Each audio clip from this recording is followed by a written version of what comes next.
All right, testing. I am back live with Elden Ring. This is the 8th stream of the game.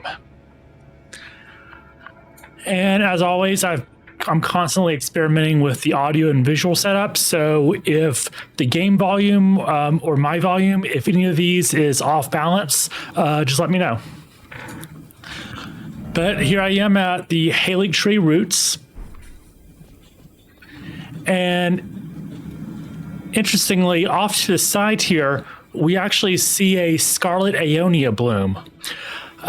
According to a person in Caelid, when Melania blooms 3 times, she becomes a true goddess of rot. We know that one of the blooms took place in her fight with Radon. We're seeing here a second bloom. Whether this came before or after Radon, we don't know. But it's a bit of foreshadowing of what we can expect in her boss fight. And around here, we see a bunch of Aeonian butterflies. There's actually some symbolism in this game when it comes to butterflies and the children of Marika and Radicon. So, for instance, Aeonian butterflies, according to myth, these butterflies were once the wings of the goddess of Rot herself. They symbolize Melania. Nascent butterflies, this butterfly appears as if it's just emerged from its cocoon for its entire life. Mikola is currently in a cocoon. This symbolizes Mikola, and even the name nascent. His curse is being eternally a child, but not just that. You could say his curse is actually nascency, as in any of his plans that he puts into motion never really come to fruition, even the Haley tree. And smoldering butterfly serves as the kindling for a number of items. And you may think, okay, well, Aeonian butterfly refers to Melania. Nascent refers to Mikola. Who does smoldering butterfly reference? I believe that's Melina. And in the DLC, we'll come across a different type of butterfly called a black pyrefly, which references another child of Marika, Mesmer, who's also associated with fire. And when I say that none of Mikola's plans really come to fruition, even the Haley tree itself isn't. Yes, he designed it as a safe haven for outcasts throughout the lands between, and in a sense it does act that way, but he intended it for it to grow into another Erd tree.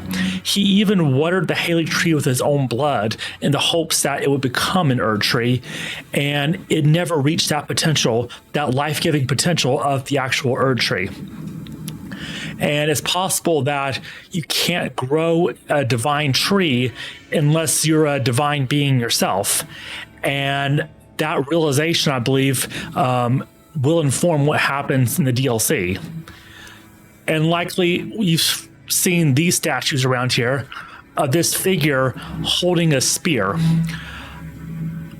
We don't know exactly who this is, but I suspect that it's meant to depict a fully grown Mikola, and that spear is meant to sort of be a representation of a needle, because Mikola is known for crafting needles to ward off the influence of outer gods. So yeah, that's enough stalling. Through this door is probably the hardest boss, not just in this game, but of any video game I've played. So yeah, this is, I always hesitate when I get to this part, even though it's optional, just because of how difficult this fight is. In fact, you may notice from compared to previous streams, I'm using different armor and a different weapon. I have this long sword here for its reach, and I have lighter armor because I can roll more easily out of the way and dodge. So my strategy really is going to be attack at somewhat of a decent range and get out of the way of a counterattack. So I won't have as much defense as normal because I'm very lightly armored, but I'll be more maneuverable. And right now, maneuverability is what I really need. That and range, because her sword has quite a bit of range to it. So I guess it's time to do this. This could go very badly, but let's see how this goes.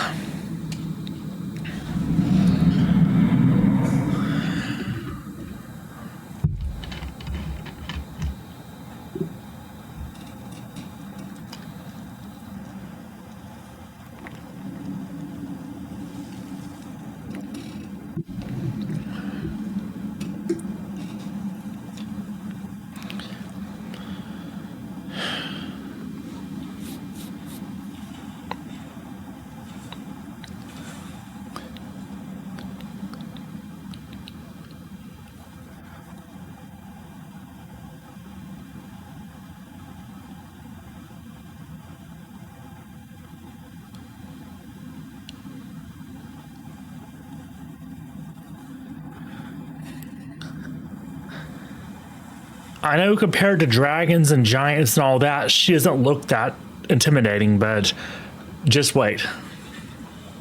I dreamt for so long.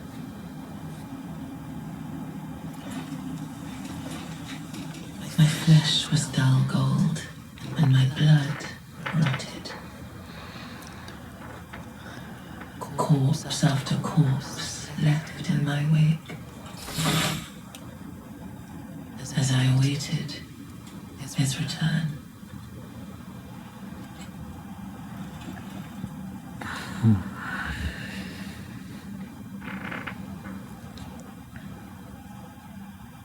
Heed my words. I am Melania, Blade of Nicola.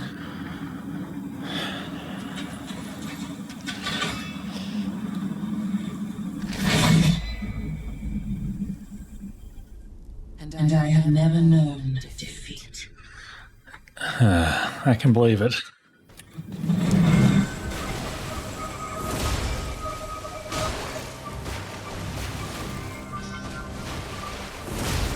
Wow, she canceled out that attack a little bit earlier than I expected. Okay, but you see how quickly she can attack.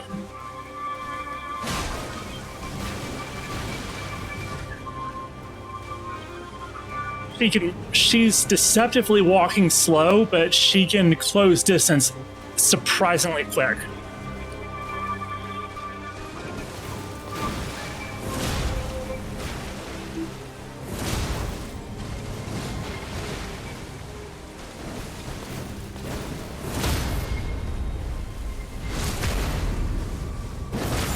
Doing okay right now, but now I did some damage. Things are gonna start escalating. Because there's one particular attack that I'm really worried about, and I'm keeping my distance now because if she does this attack when I'm close to her, it's gonna be game over basically. It's very bad. There it is. Yeah, this thing is hard to dodge, especially when you're up close. But I dodged it that time.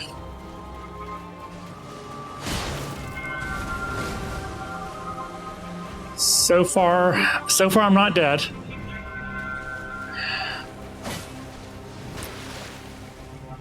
Come on.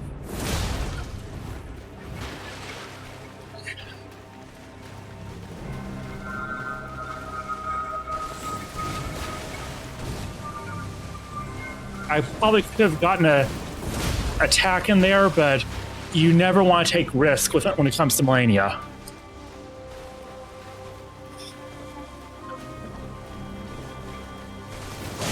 Oh, okay, that was way too risky. Oh. And every time she does damage, she heals a little bit of her health too.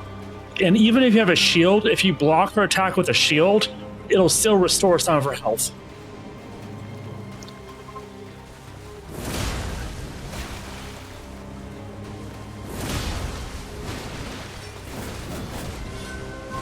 Okay, I'm out of... Okay, there we go. I really need to increase my mind stat a little bit more. My blue bar is not that big, so I have to devote more flasks to recovery.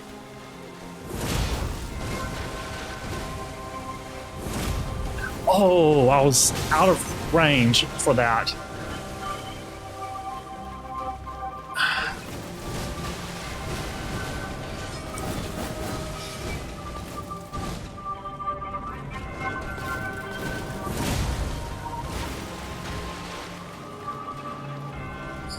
Okay.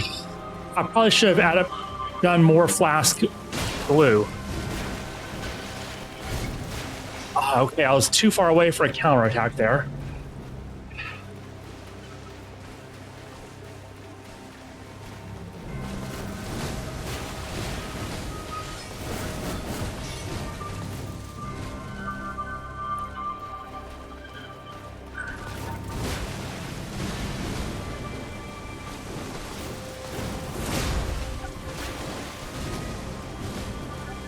Maybe I should use this Ash of War more sparingly. When she does a kick, and instead of doing an Ash of War, I'll just do a regular stab. Because I do want to save this for when I really need it.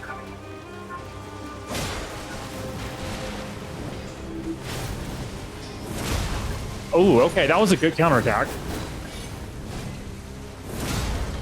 Yeah, I'll save the Ash of War for distance closing.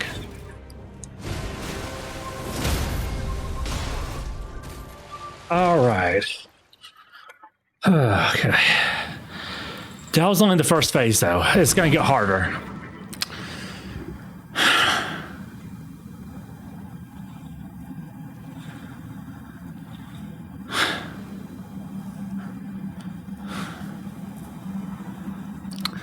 That empty space is where Mikla's cocoon was, and you can sort of see what looks like Mikla's face in the tree branches.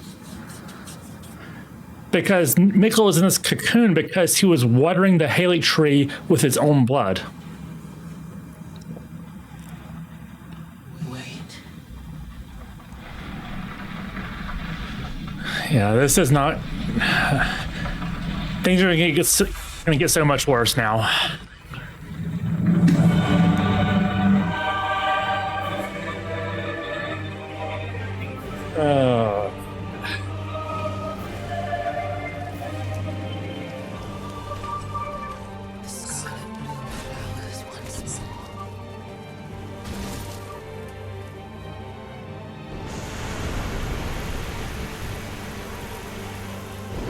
Now she's going to be able to use Scarlet Rot attacks.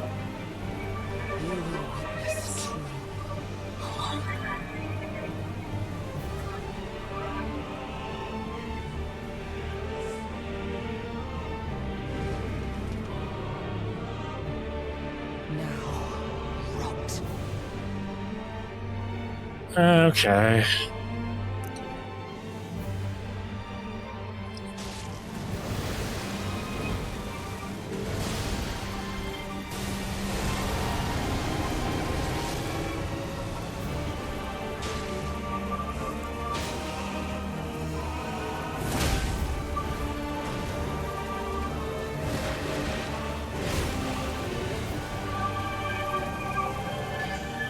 Come on. Are you going to do your little thing? Okay, I have to sort of wait in her second phase after she attacks because she likes to follow it up with other attacks. Like that. And I need to refill my FP bar.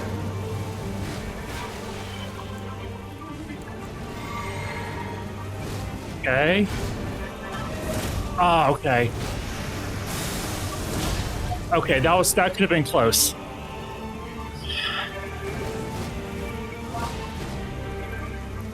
Okay, I could have counterattacked there, but didn't know what she was going to do exactly.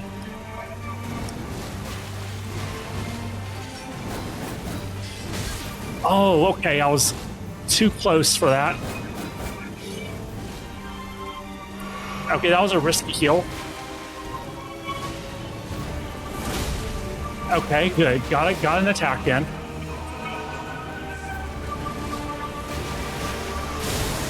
Oh, okay, it exploded. Okay. All right. Oh no.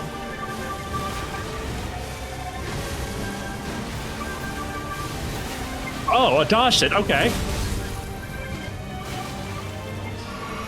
No, she attacked when I did my thing.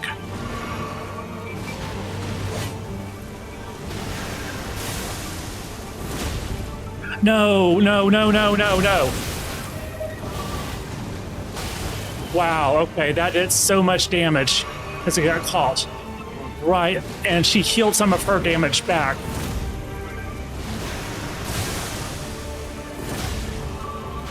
Okay, so this is not going well. Because I was too close when she did that attack. But I'm still alive, so maybe we can turn this around.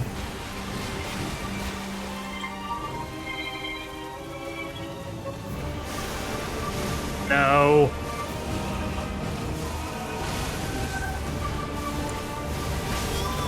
What?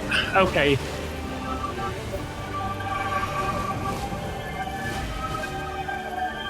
So, I haven't made much progress on this second phase yet. So, if I don't want her to heal completely, I need to get more aggressive.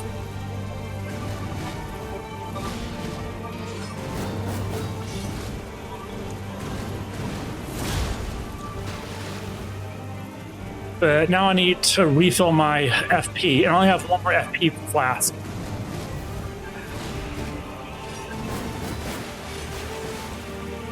Okay, that was a risky heal.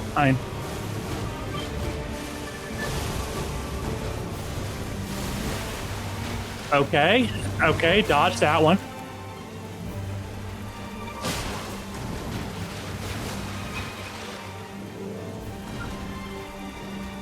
And my Flask of Wondrous Physic wore off. But that's... Oh no, no, no, no, no, no.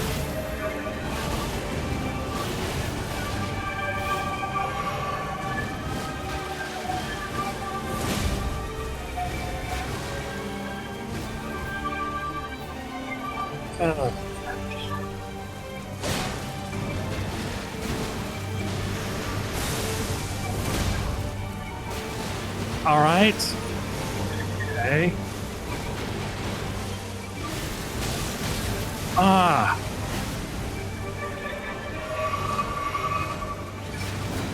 One more healing flask. Okay.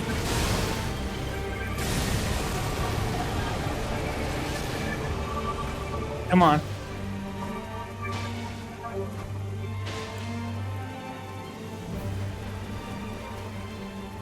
Okay, at least I'm further away this time.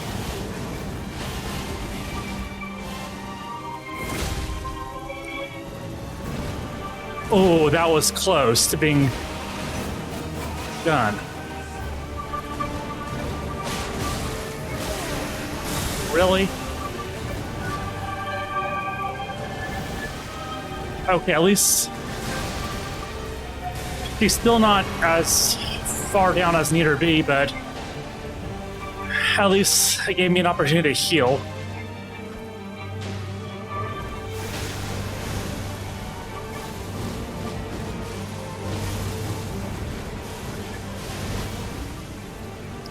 Okay, perfect dodge of that one. And if... okay.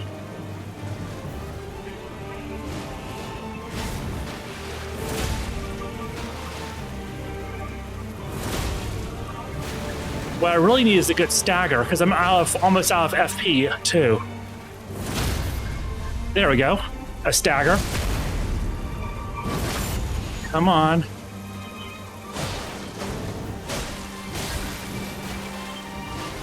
This is going to be close.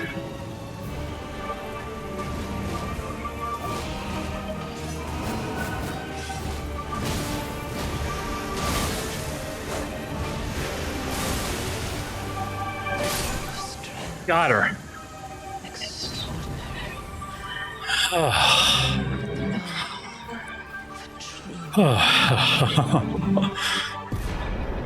First try, too. Nicola. Oh, dearest Nicola. My brother. I'm sorry. I finally met my match. That's right, you did. This could have easily gone on for a long time, taking many tries.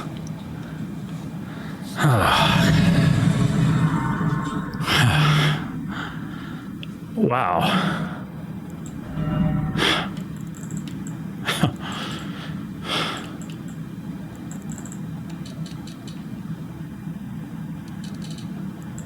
Like,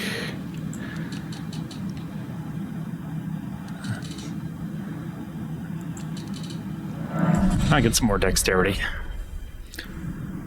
Okay. And now we have this where Melania was, and before Millicent died, she took out the needle that was in her, the unalloyed gold needle, and she gave it to us and asked us to return it to Melania. Well, obviously, Melania wasn't in a talking mood when we just followed her, but now I can return that and I get back Mikola's needle. And it says, capable of subduing the flame of frenzy if inherited, allowing one to cheat fate and avoid becoming the Lord of Frenzied Flame. So I currently have the Frenzied Flame, and I'm locked into the Lord of Frenzied Flame ending. This needle will allow me to undo that. However, the needle is as yet unfinished and can only be used in the heart of the storm beyond time, said to be found in Faramazula. The heart of the storm beyond time is where the Dragon Lord Placidusax lives. So, in order to undo this curse, we'll be seeing Placidusax. Wow. See why I was nervous about this fight? Even though there's been other fights in this game that have taken me more tries this playthrough, like Moog, this was the hardest one because I had to play at my absolute best in order to win. All right, let's go to the round table hold.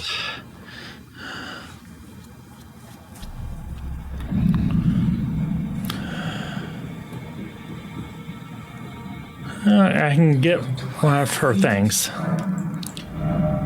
So I can either get her sword or the spell. I'm planning to change my build soon, so I'm going to get the spell.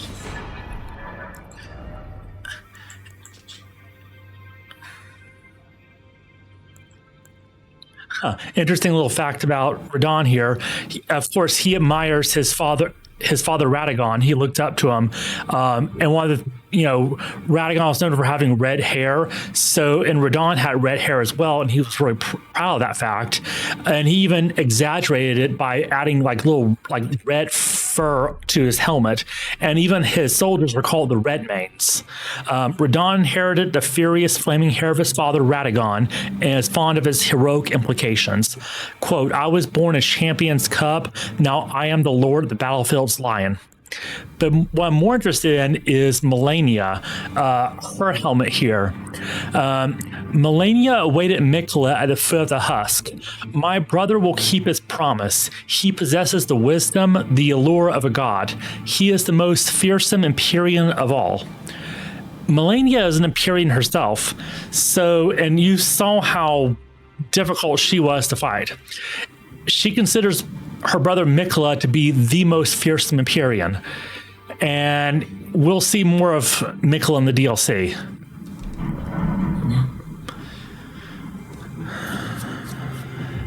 And I can go ahead and actually put on some real armor now. Crucible armor. I'll do that.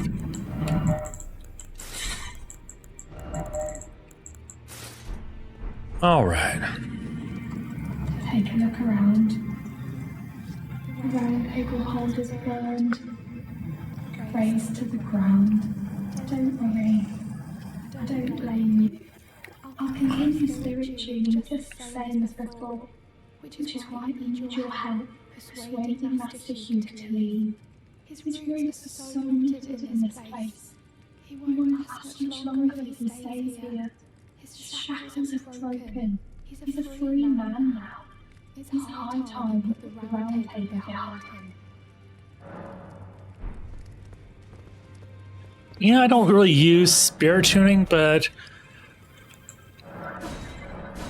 I'm going to level up the Fanged Ashes. Not that I'm going to use them in a fight, but there's a particular puzzle you can use them to solve. And let's talk to Hugh. Oh, okay, new dialogue. My masterpiece to slay a god. That's all I've lived for. And my promise to Queen America. To do me a favor to do. Do look after the girl. And go in the way of the round table. It was a great honor to smith with weapons during my time here. Allow me to call you this just once before it ends, my lord.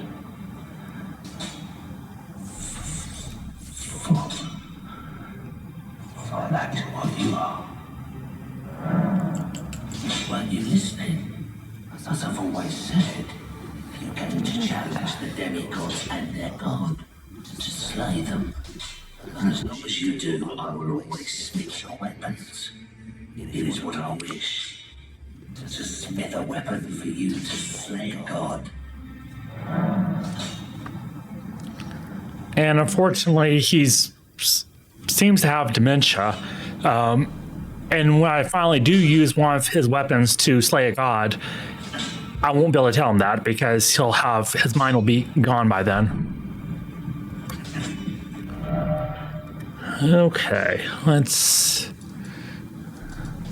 we can go ahead and complete Latinus quest, and then it's off to find the Dragon Lord Placidusax.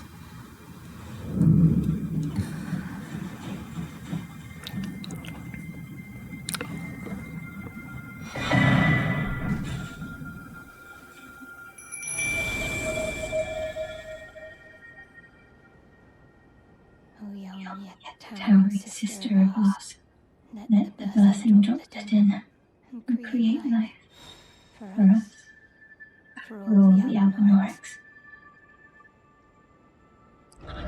Interestingly, some of the Albinorics have managed to make it up into the snowfield, but none of them have made it up to the Haley tree, which has been their goal all along. Thank you. I finally fulfilled my purpose. Our young yet towering sister will give us hope. Now that nothing is left unfinished, I will join you in battle to the bitter end. And when the fighting is done, then you may lay me to rest. Beside Liverpool, my dear wolf.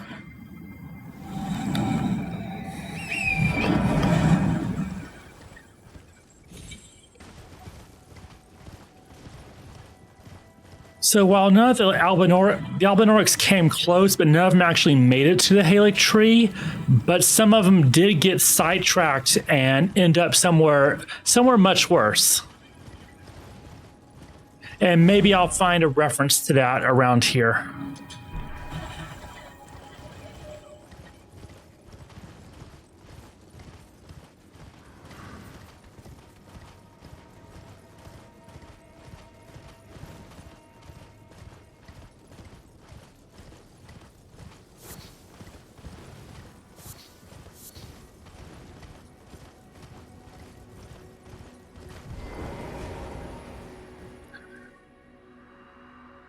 Moog, you rotten omen, your blood is cursed. Give him back. Give Lord Mikola back. How dare you lay hands on such precious flesh? So you saw the area, the part of the tree where Mikola's cocoon had been. He was abducted by Moog, and of course we know where he's at now. His cocoon is in Moog's palace. And let's see, this ghost is looking in this direction.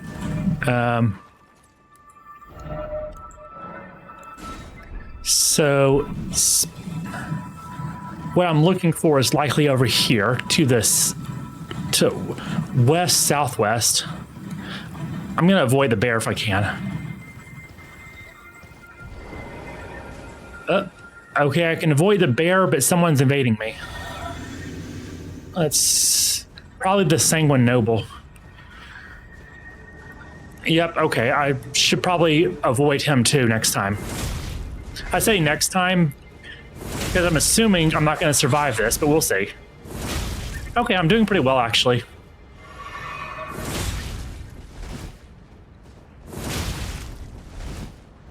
Wow, he's not putting up much of a fight, actually. These guys are normally tougher.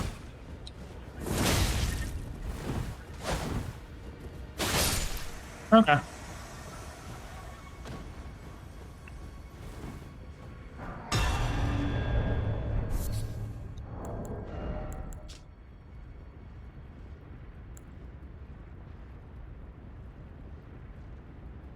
Known to strike from pools of blood, these assassins are missionaries come to share the gospel of accursed blood.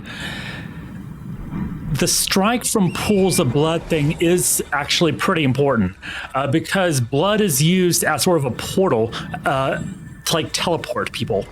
And that's how Mikla enters the Land of Shadow for the DLC. So like I said, these are second generation Albinaurics. Lieutenant's a first generation, but none of the Albinaurics of either generation made it to the Halic tree. But some of the second generation Albinaurics apparently found this portal, which is likely what Moog used to abduct Mikla. And it takes them to Mogwin Palace. So they're aiming for the Halic tree, but that was their promised land, like their sanctuary and safe haven, but they found this bloody place instead.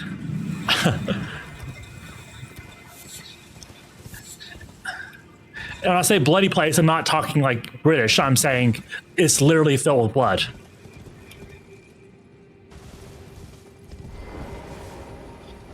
But yeah, so with that done, let's go ahead and head to Plastidosax. I think it's Dragon Temple Altar is where I need to go. Yeah.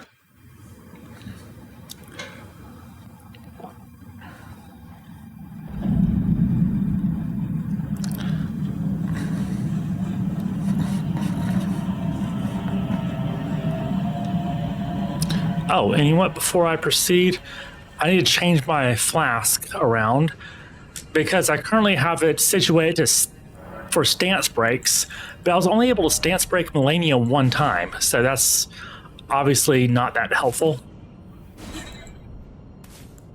So I'll just stick to adding strength and dexterity here.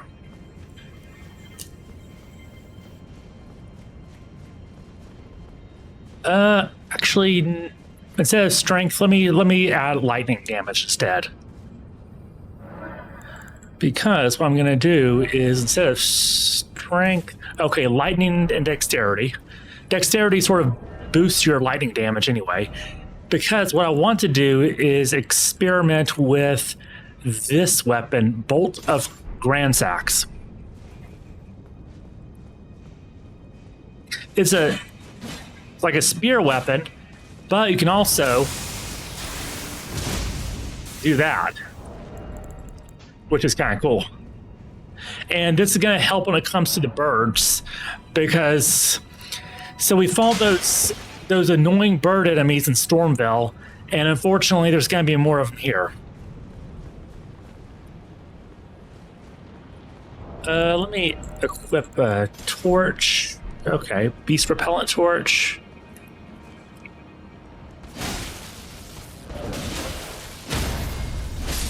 Okay, pretty good. And that was with me one-handing it. If I two-handed, I should be able to get some more damage here. Okay, not a great weapon as far as damage goes, but the range attack is gonna help. Ah, missed the jump.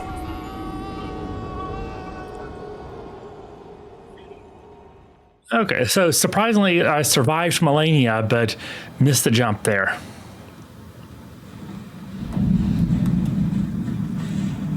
All right, we'll try that jump again.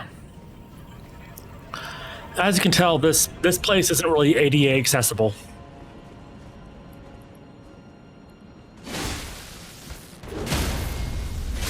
Okay, this weapon does pretty good stagger. But you know what? I don't really want to fight these things. I just want to run.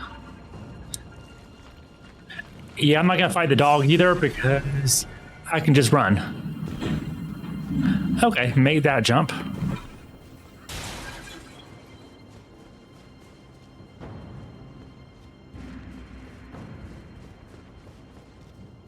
Yeah, I'm not going to fight this guy. Just going to let him walk past.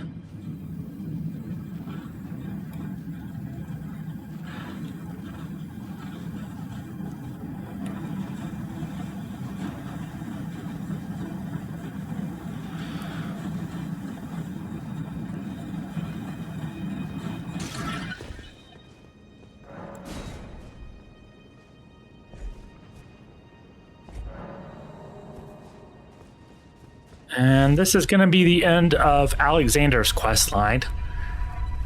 It's going to come to an end here. And not in a good way.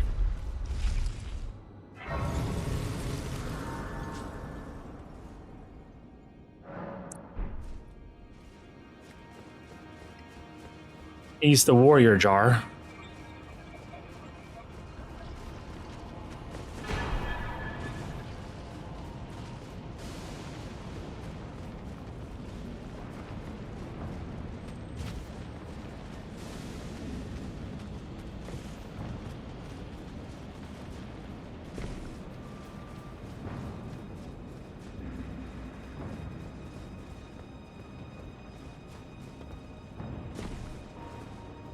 And there he is.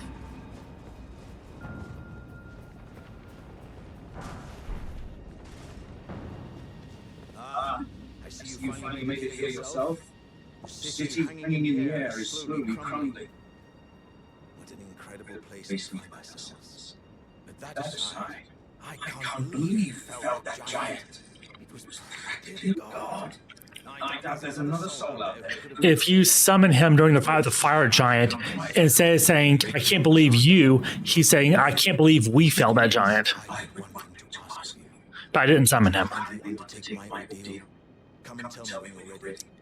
I've been longing to fight warriors and hunters as you. All right. He's, as you can tell, he's very cracked now. He's falling apart, and he wants to have one final fight before he dies. You You are are ready ready then? Take it. Then Let let us us begin. begin.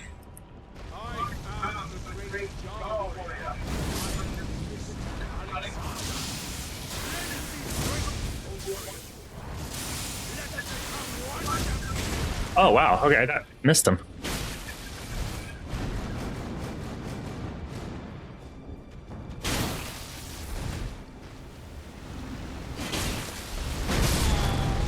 Oh, okay. He's pretty strong, actually.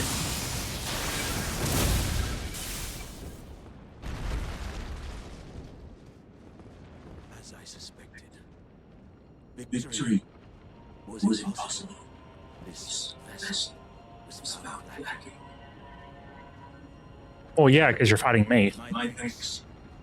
I knew you were the stuff that you needed. It was a marvelous battle. I implore you, take what I bequeath from inside me. All vessels are destined to one day break. But the great Alexander lived as a warrior till his last.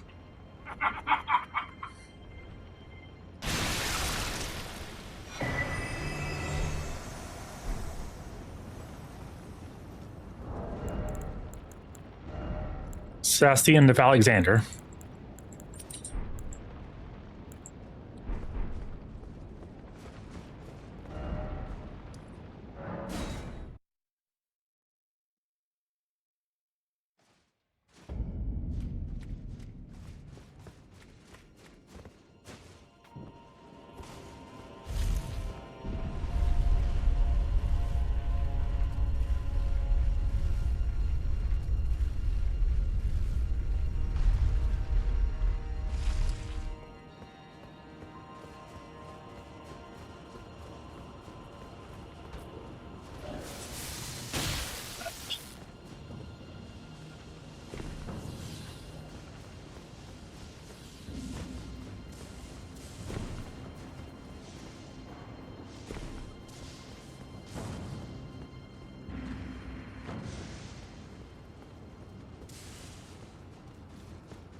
And there's a Crucible Knight there, but I don't want to fight him.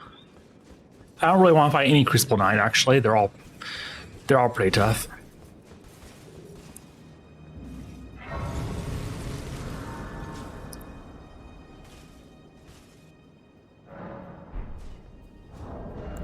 I don't think I have the Pearl Drake Talisman.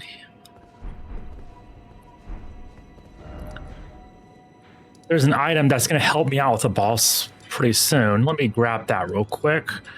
That's going to be, I believe, Haley Tree Town.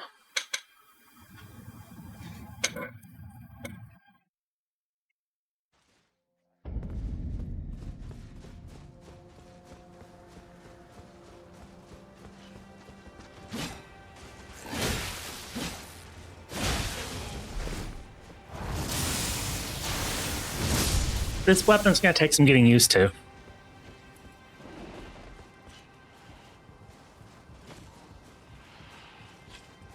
But really, I think I'll probably only use it for that one section with the birds. Just because I really don't have a ranged option. All right, come on. I'm going to lure this guy over here.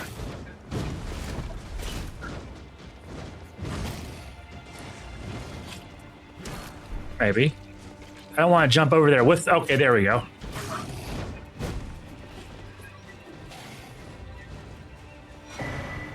There we go. Pearl Drake Talisman +2. That's what I wanted. So now I can just run.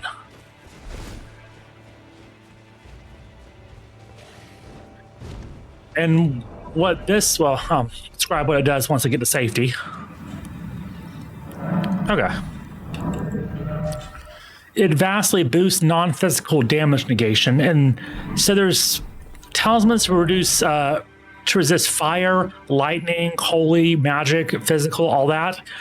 But the boss, the Dragon Lord Placidus Axe, can attack with both fire and lightning. So having something that can resist both is going to be helpful.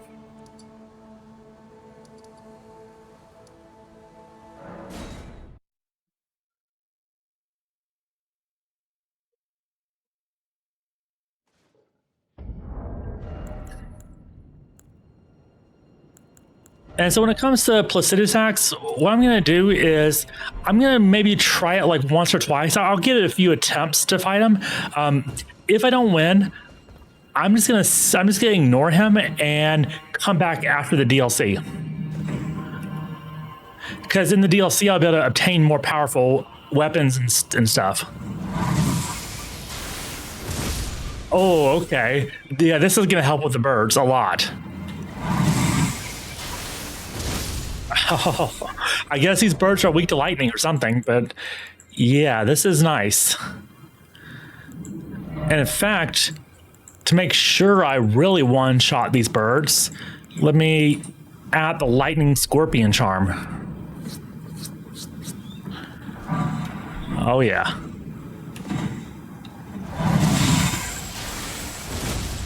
This may not be a great melee weapon, but yeah, for this purpose, it's great.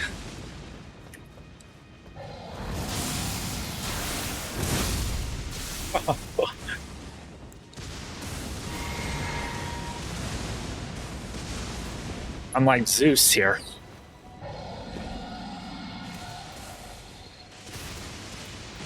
Yeah, all these lightning storms are coming from this dragon over here.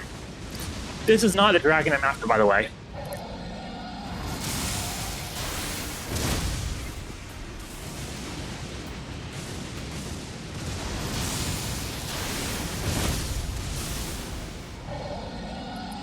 Nice.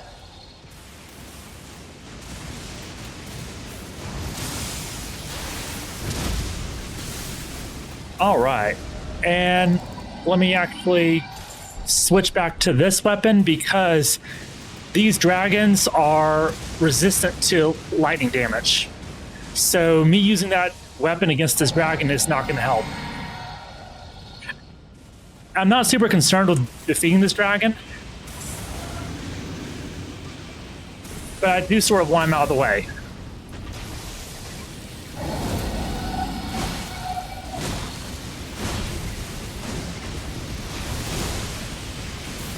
He's got lower health. Whoa, anyway. Okay, he's got lower health, but he can do some crazy stuff with lightning, apparently. Okay.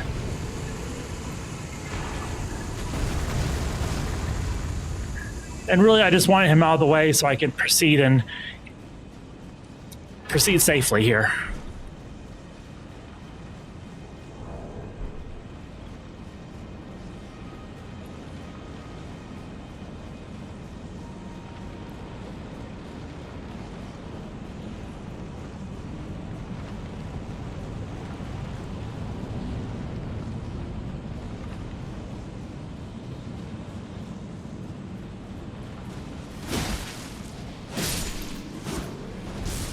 Yeah, nice try. These guys can make lightning appear from nowhere, too.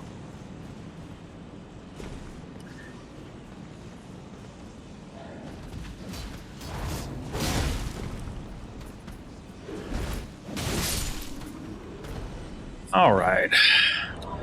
You know what? Instead of using my menu, I don't have to worry about a light equip load anymore, so let me just equip this as well, so I can switch back and forth. As this is a trap, it looks like there's one enemy here. It's an ambush. And he's standing in water, which is nice because standing in water makes lightning do more damage. Come on, spring your trap already. Like, I know you're there, and there's one over here, too.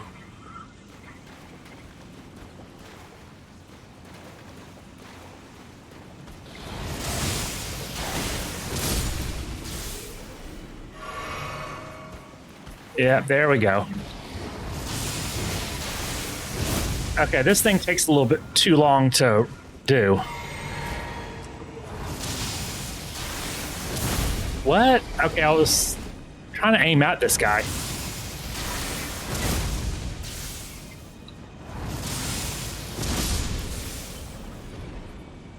Nice.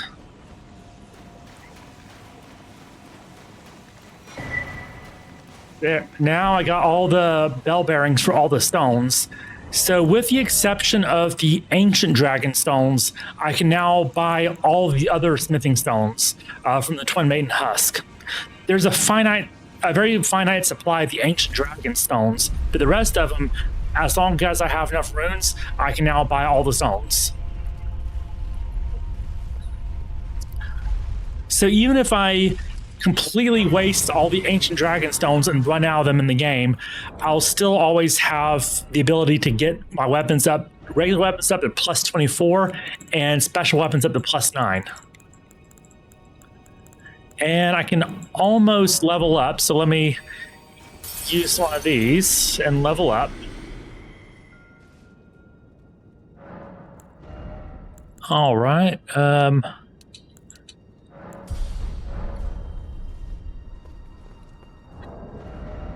Cool. So what I'll do now is go back to the Godskin Stitcher. And the reason for that is because Placidus Axe has decent resistance to everything except pierce damage. So I'm just going to try. I've never actually done this before with Placidus Axe. I've always used like spells.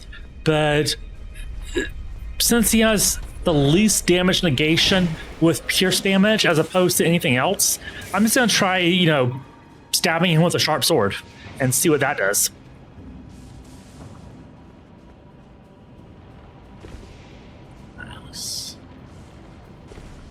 Yeah, this is a very unintuitive path. You have to, the clue is elsewhere in Varamazula, you can look and see this path, but when you're right above it, it's hard to see. But like if I'm way over there, for instance, on that building, I can look across and see that there's a path here. So that's sort of the key of finding secrets in Elden Ring, is look far off and see if you can find paths that may not be visible when you're right on top of it. And this is also unintuitive, but You see all these little areas have skeletons in them, except for one here. Well, you can lay down inside this open air grave, and this is what will happen.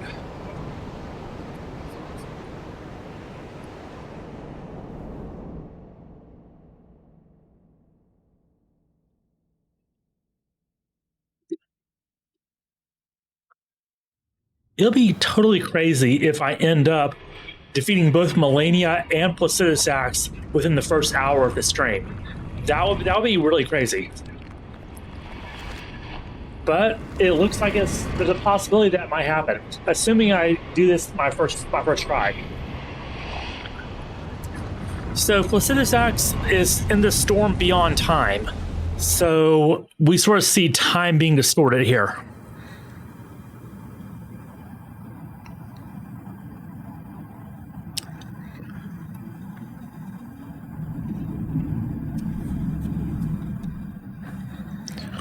And I'm waking up.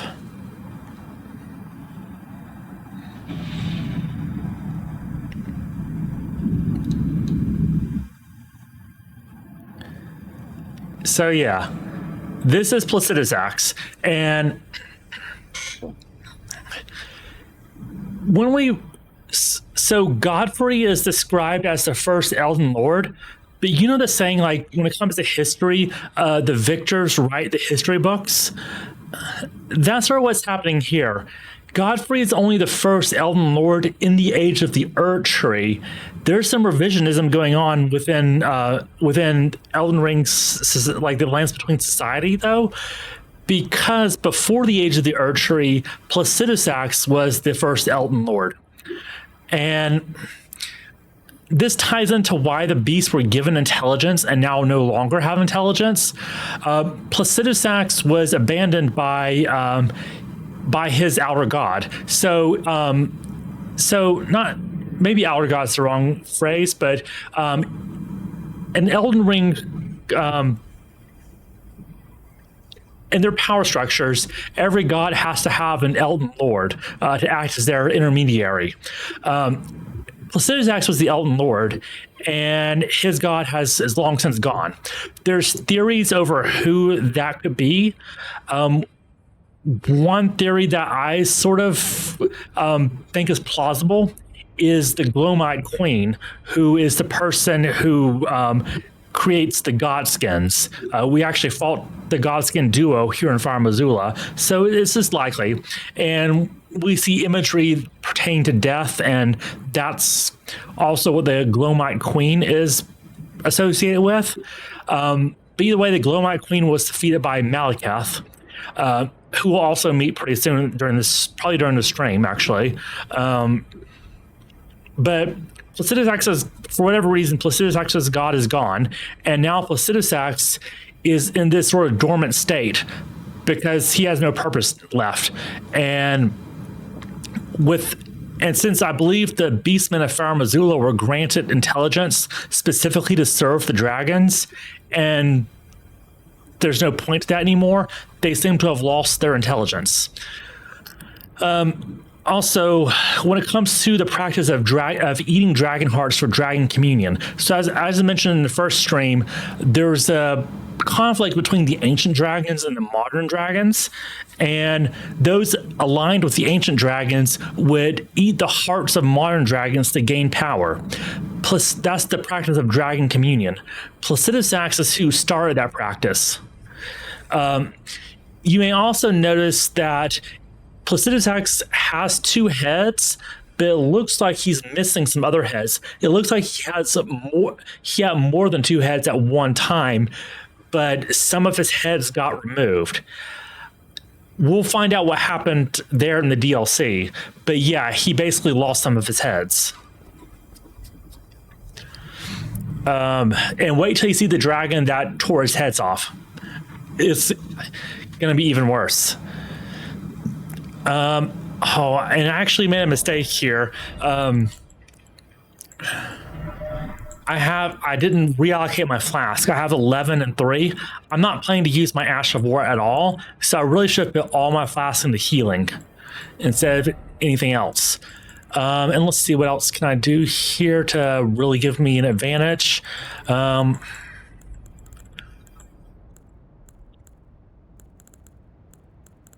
not interested in jump attacks. More stamina is always good. I'll go with more stamina. All right. So I'm 3 short of the healing flask that I would like, but here we go.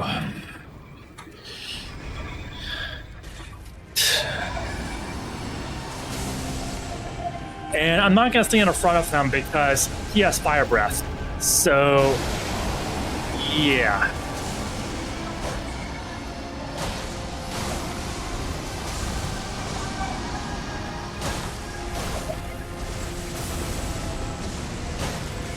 Yep, when I see his fire breath, get out of there.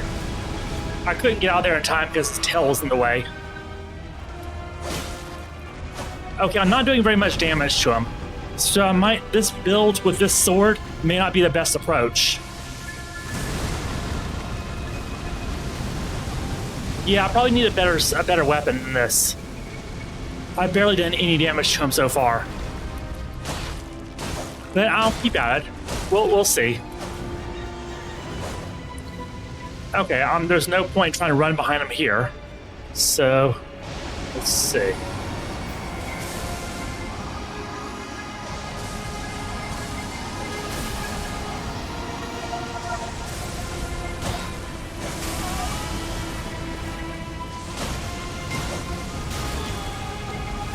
Okay, this isn't going that well, but I can always come back with a different build.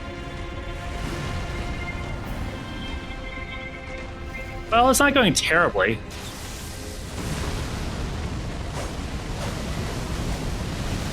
But this fire has a big range, even behind him. But fortunately, he doesn't seem to do fire attacks twice in a row. So once he does it once, I can probably get closer.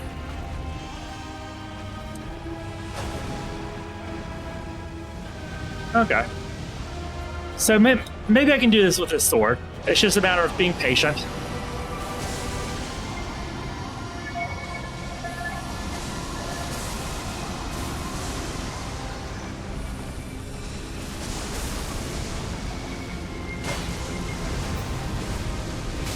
His tail keeps blocking me.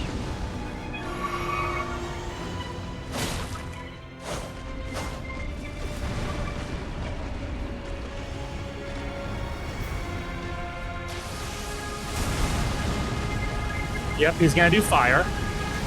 So avoid the fire. Okay, I'm getting the hang of this.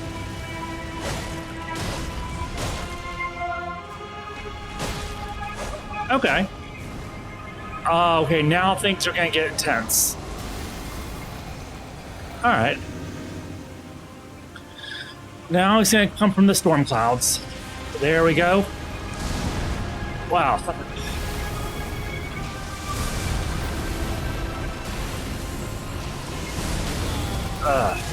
Wish you would stay in one place.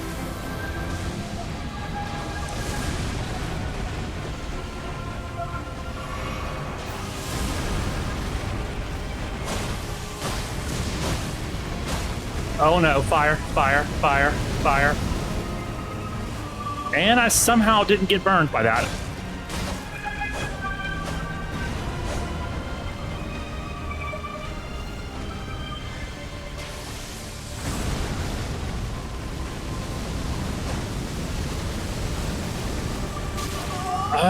Okay. He was turning there at that time.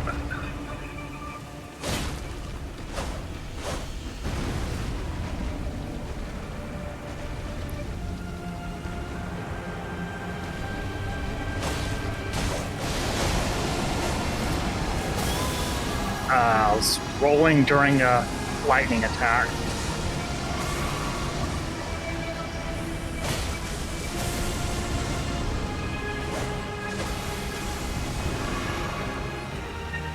Okay, so I'm not doing as much damage as I would like, but I'm still alive. Okay, try dodging, but the ground explodes when he comes by, apparently. Okay, and there's back swipe there, so gotta watch out for that. Okay, so I have to watch out for both heads when he's... Oh, there we go. Okay.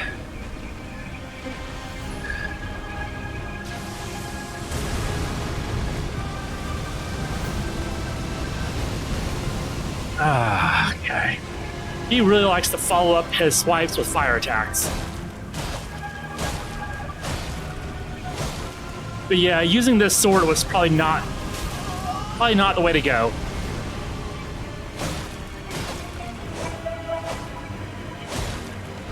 I keep missing his tail.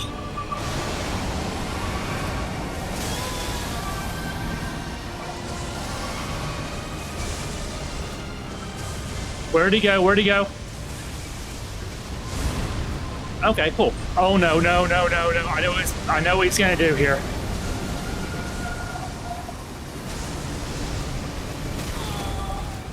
So hard to dodge these beams. I only have one more heal left. Alright, forget this. I'm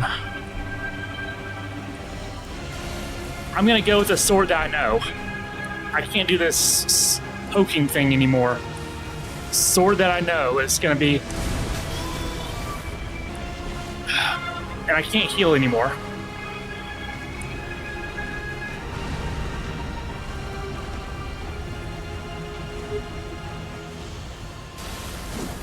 Oh, really? He disappears right then?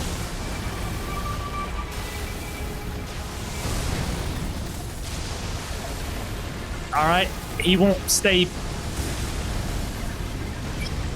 present long enough for me to get an attack in.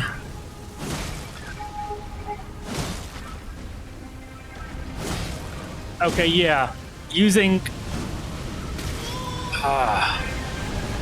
Alright, using the sword I'm familiar with is probably better. But now I can't heal anymore.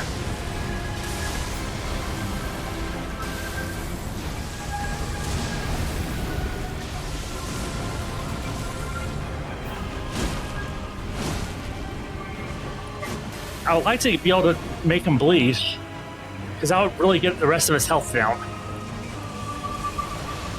Alright. And I somehow didn't die from that. Somehow.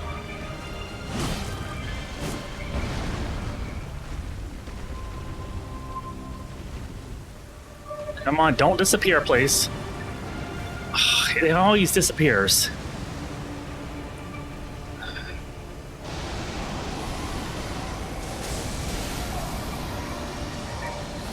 Where did he go? Where did he go? Come on. Oh no, no, no, no. He's doing this again? Oh, it's close that time. Okay, so the stabbing sword thing is not the way to go.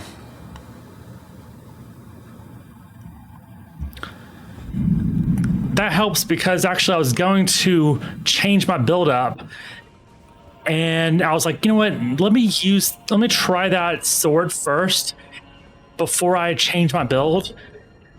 But now that I know that's not the best way to go about things, I'm gonna go ahead and change my build now. Okay, so let's talk to Renala.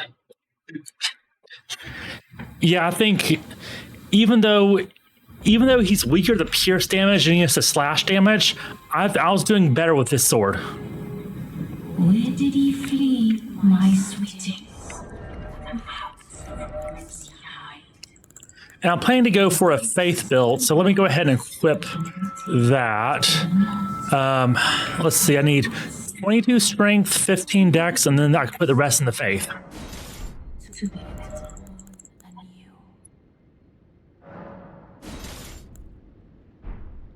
A 22 strength, 15 dex. So this is the first time this playthrough I'm using a larval tier to respec, which means reallocate the stat points. So yeah, I'm gonna do that. I've been using strength and dexterity build this whole time. It's called a quality build. When you put points into both strength and dexterity, it allows you to be much more versatile in which weapons you're able to use.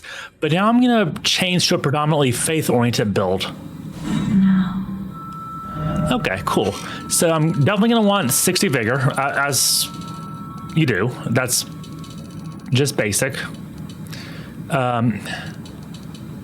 Okay, 15 dexterity. And let me pump up the...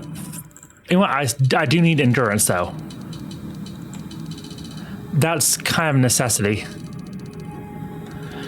Okay, I got some stuff to work with here. So... I can pump up dexterity a little bit more. You know what, actually...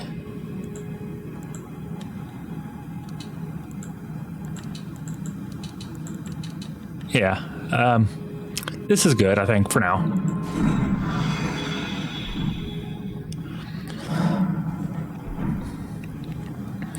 All right, so now I'm using completely different weapons. And I'm going to change up my spells.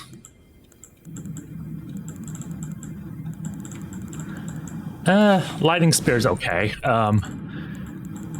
Catch Flame is better. Oh, you know what? No. What I really now I have more faith, I can actually use Golden Vow and Flame Grant Me Strength, Pest Threads, Scarlet Aeonia. Okay, I can do some pretty good spells here. Do I have the... What's that? The Dragon Lightning thing? Okay, I have to get that elsewhere. Oh no, I didn't want to go there.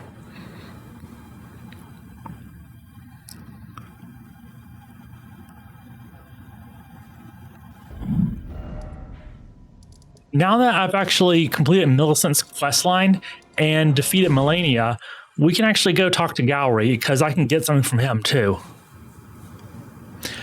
Gowry is not just one entity. So Gowry is one of the Kindred of Rot who takes on that guise. And if you were to kill Gowry, you're not actually killing Gowry. You're killing one of the Kindred of Rot, and then another one will simply take his place. They sort of operate like a hive mind. But now, if I go and kill Gowry, he'll stay gone. He's not gonna get brought back, because there's no point anymore. And there's an item that I can get from him.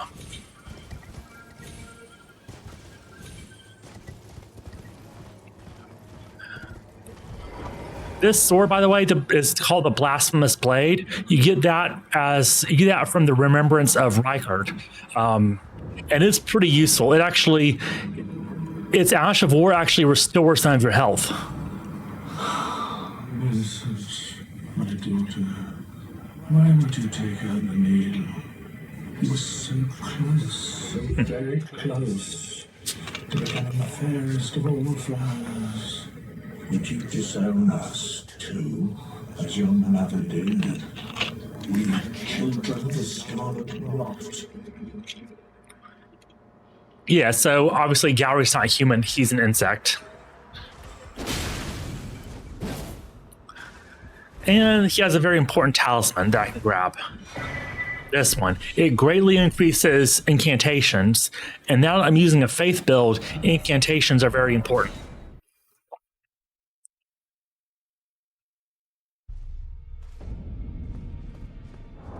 In fact, let me actually go ahead and equip that now. Yeah, there we go.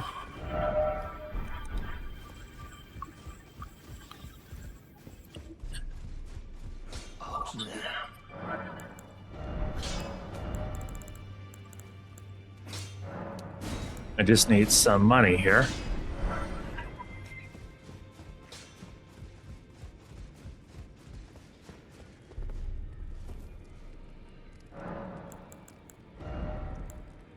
All right, and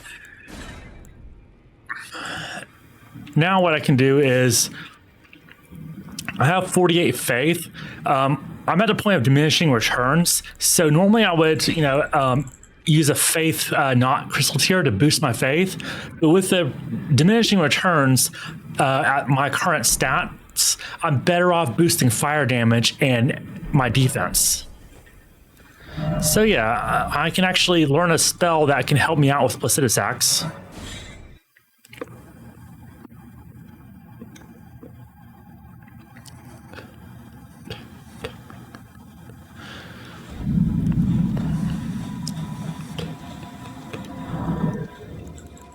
Do I have all the memory stones? Memory slot. Okay, so I'm actually missing a memory stone, but that's fine. Oh,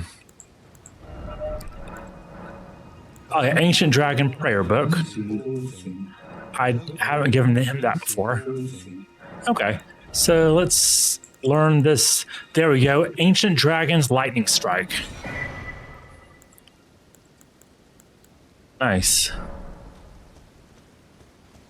So yeah, maybe I'll remember where this other memory stone is, because I'm actually short one memory slot. But in the meantime, let me go ahead and learn this new spell. Oh, it only takes up one spell slot? Okay. So I'm not sure which spell is going to be more effective. Pest Threads or Ancient Dragon's Lightning Strike against Placidus Axe. Both of them are good for large opponents. I'm gonna try both. And I have Erdtree Seal plus 10. That's good for casting incantations. All right, so let's try Placidus Axe again now with this new build. And if this doesn't work either, if I actually came pretty close last time, but if I don't do it, if I'm not able to beat Placidus Axe, I'll come back later once I explore the DLC some more, because there's an even better spell. There's a stronger version of Pest Threads, and if I get that from the DLC, that will really make Placidus Axe much more manageable.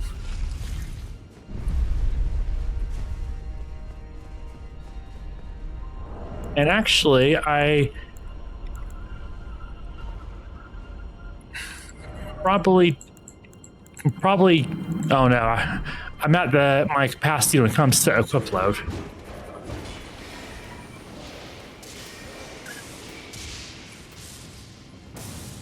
And last time I made a mistake of having too many blue flask. Now I might not have enough blue flask. We'll see. If I don't have enough, as a backup, I have this sword.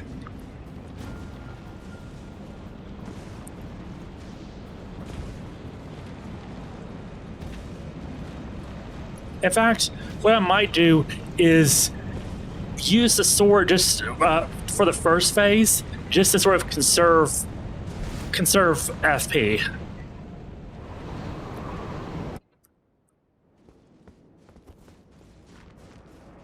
Oh, and by the way, you actually don't have to defeat Placidus Axe in order to use Mikla's Needle. I can actually use it at any point.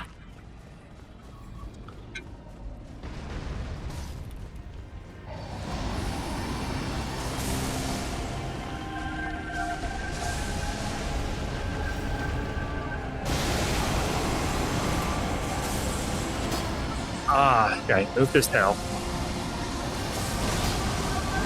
Okay, not gonna do much damage for this sword, but it'll help me conserve my FP.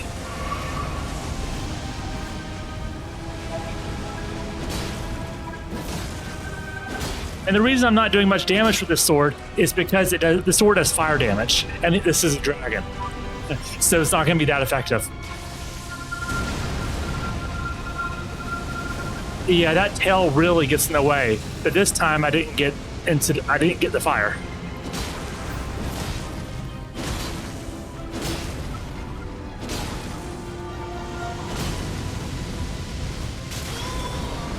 All right. All right. Actually, you know what? I'm just gonna do the spells once I have a safe opportunity to do so.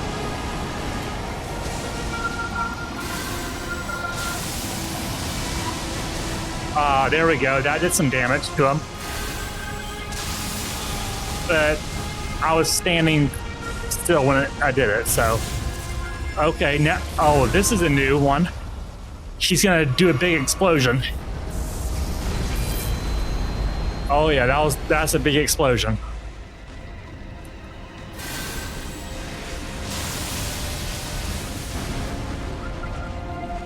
Oh, okay, this ancient dragon's lightning really eats up my FP. Oh no, I drank the wrong flask. Okay, so I need more FP flasks in order for this strategy to work. But now that I know it can work, I just need to allocate my FP flask a little bit better. But unfortunately, I need to get kind of close in order to use these spells. So this attempt may not work either, but now I know what I need to do. All right, dodge that. Didn't dodge that.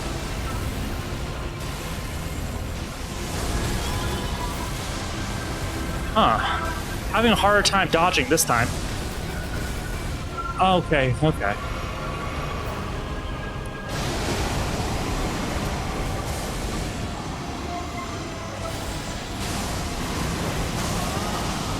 Come on. Yeah, this attempt's not going to go well.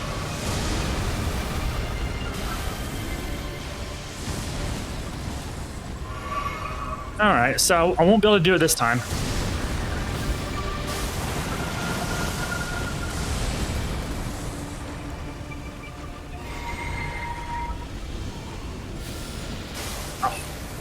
And that's a risk you have to take when it comes to using your spells. She'll just fly away or disappear when you're mid-cast.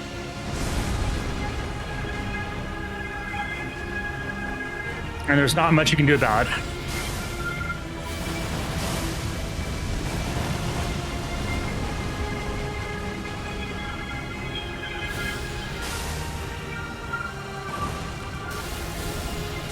Yeah, okay, that's a waste of a cast when he disappears like that.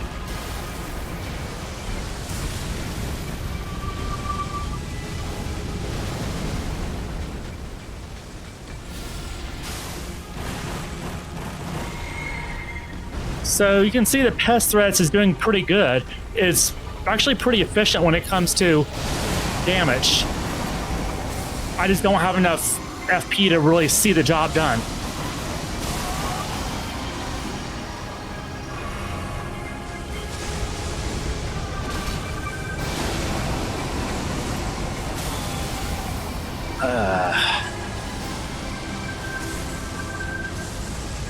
Where is he? Where did he go? Where did he go? Okay, there you went. Okay, so you got pretty low in health that time. So I think I need to allocate more into FP flask.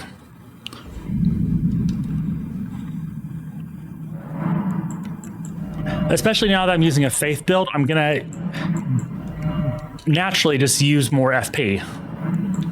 Okay, so this is risky. Actually, you know what? No, it's not that risky because Blasphemous Blade can be used to recover health. So you know what? Now that's risky. 6 healing, 8 FP.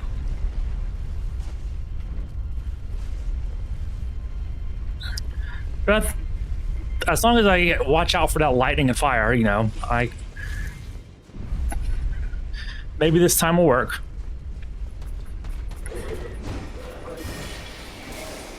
I mean, this isn't the head of all dragons for nothing. So he's gonna be tough.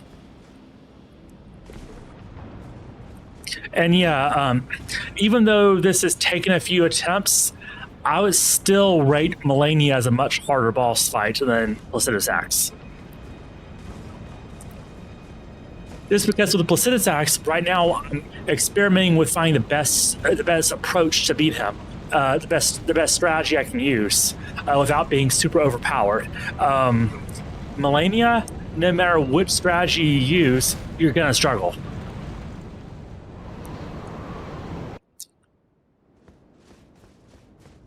So that's the crucial difference I see between the two. Did I? Okay.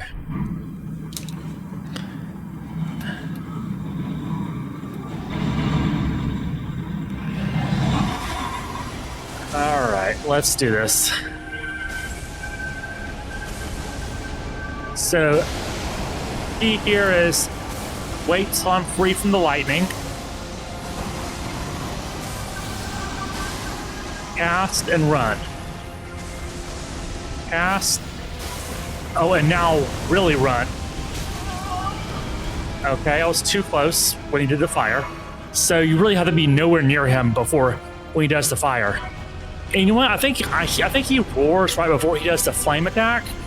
I'll listen again, but if there's an audio cue, then I'll know when to start running, actually. Okay, I don't think there was an audio cue then. I just had to sort of know when he's going to use his fire.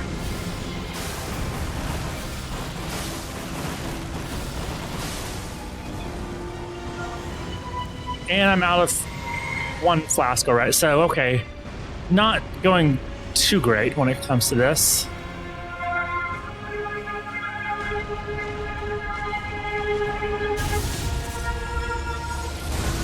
I actually didn't use my damage negation tier last time. That could have helped, actually. It doesn't negate all damage, but it does, you know, it helps somewhat. Okay, gotta watch out for his tail, apparently. I don't know what hit me, but okay.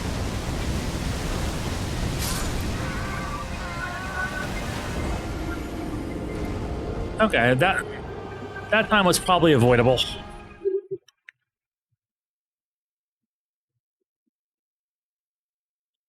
It does seem like I wasn't doing that much damage with my pest threads.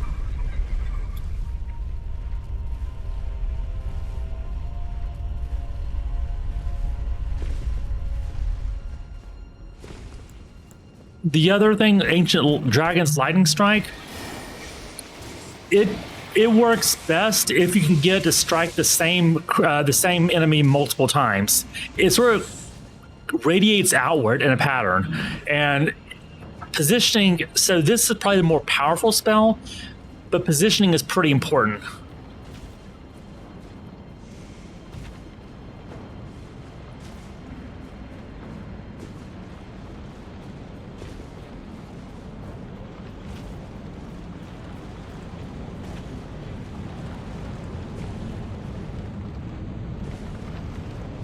And it works better if you charge it up. The thing is, with how frequently his lightning attacks come, I don't have enough time to charge up a spell. So what can I... You know what? This Alexander Talisman is probably not the best right now. So what can I use instead? This, shorten spell casting time. Okay, yeah.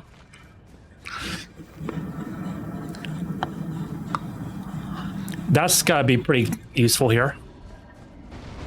If the issue is I don't have enough time, you know, a talisman that'll shorten the spell casting time, that's probably gonna help me.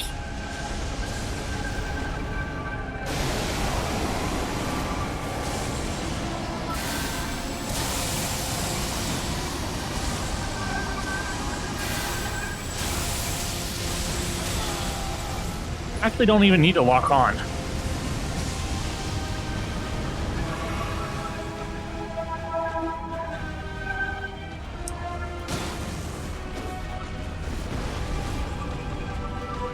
Yeah, and I'll just use my sword when I suspect he's about to disappear.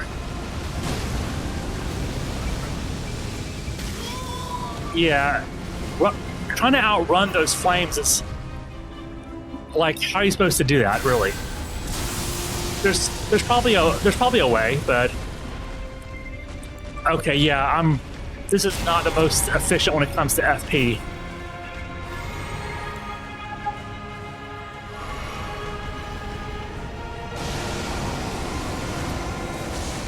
All right, let me wait. If he does his second lightning attack, there we go.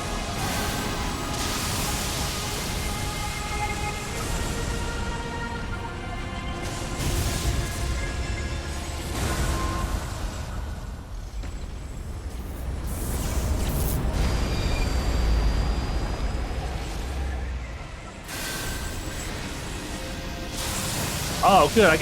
Oh, wow. I got a really good charge that time. So this attack is actually pretty good when... Oh, no. So I'm actually using my own lightning spell. Oh, okay. That killed me in one hit. But now I know that if I charge up this spell, it actually does quite a bit of damage. It's just finding a good window to charge it. That's the problem.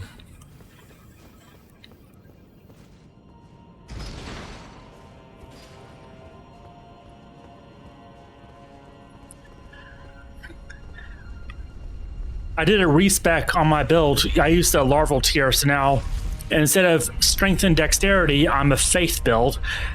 So I can use spells now. And it's interesting. So I've died to Placidus Axe 3 times now.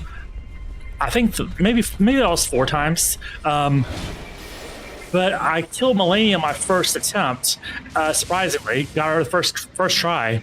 But I still consider Melania to be the harder boss. Just because I know that I'm going to get Placidus Axe. Like, I just have to figure out when the right windows are. And then once I get the right timing down and learn when the safe attack windows are, I'll get them. Melania, even though I got her first try, I still think that's a much harder fight.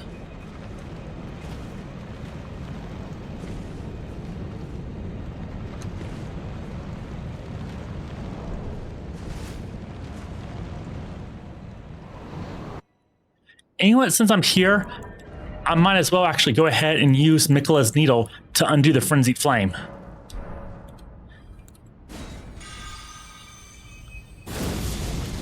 And now I'm not locked into the Frenzied Flame ending anymore.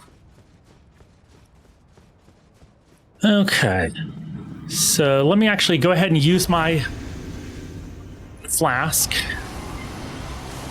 And as soon as he does another lightning attack,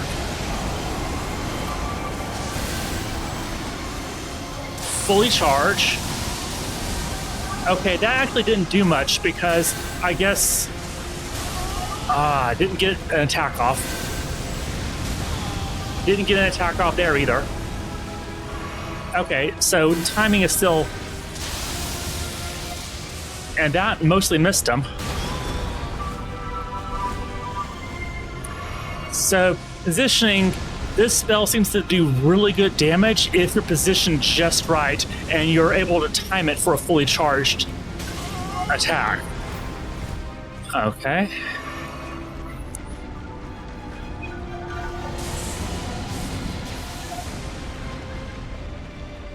So this attempt might not go well either, but we'll see.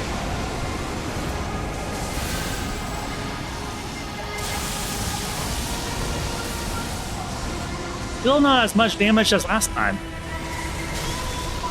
And of course the flames appeared when I was drinking.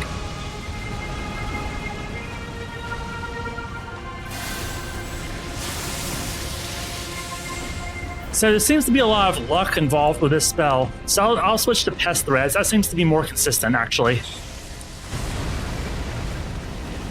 And there's fire. Oh, that was close. Okay. I need a better way of dodging the fire besides just running, because that's too close. Okay, yeah, Pest Threads are better. I think Pest Threads are the more consistent spell here.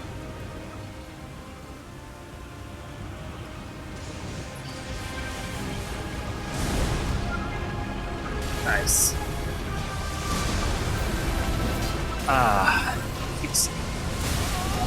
Dodge too early there.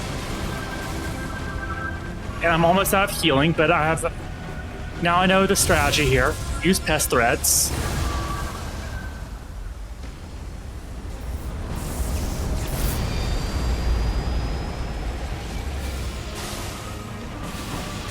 I could probably actually use a talisman to boost my charge attacks. Yeah. Once you see the lightning, it's probably too late.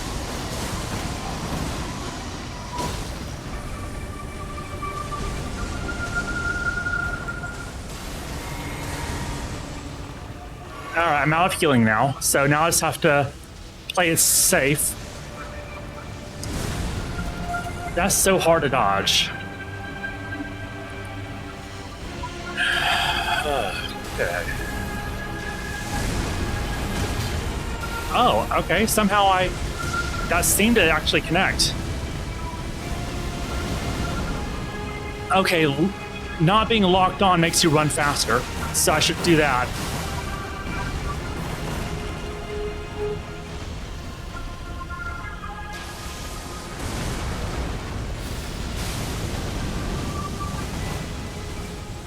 Oh, wow. And he's getting close to the point where he's going to do his really bad attack. Okay. Okay, where is he now? There he goes. All right, now is when it gets dangerous. He can... that's the attack that's so hard to dodge. And I don't really have any healing besides my Blasphemous Blade.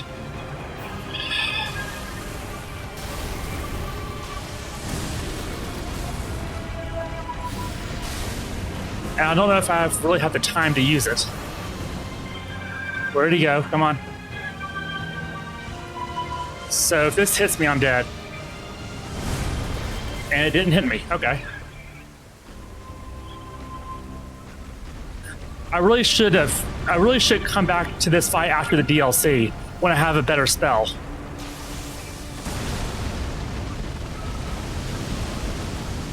All right, so play it safe. Come on, die already, die already. Oh, I didn't actually need to heal. I use my blue flask there. Oh, come on.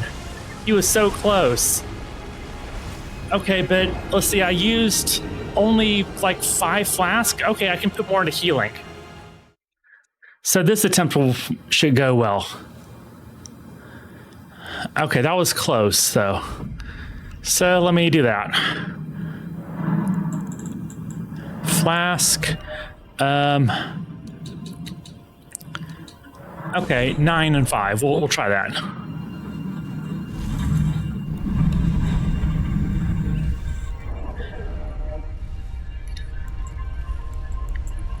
And actually, can I get by without this? Okay, yeah, if I can get by without that, I'll equip this talisman too. And so when I do charge up my spell, when I'm able to, it'll enhance the charge. Here we go again.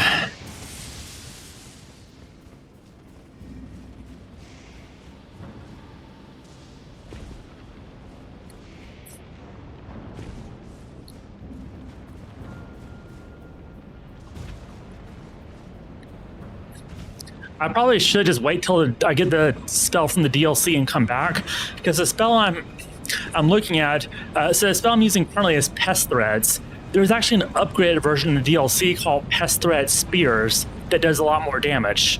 So if I can't get Placidusax with this, I can come back with that spell. But that last attempt, I was like 1 hit away from defeating him. So what I'm going to do, I think, is wait until, well, actually, yeah, I'll just go ahead and go for it now.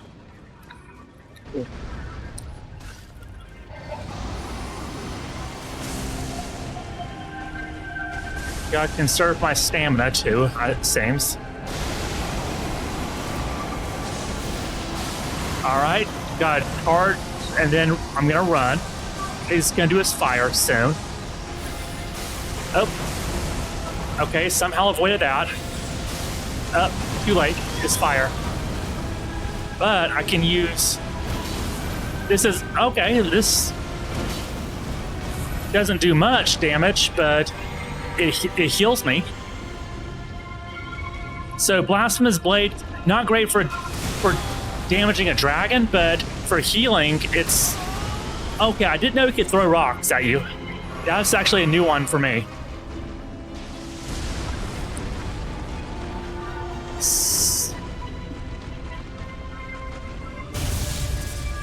But I do know you can use this nuke, so avoid the nuke.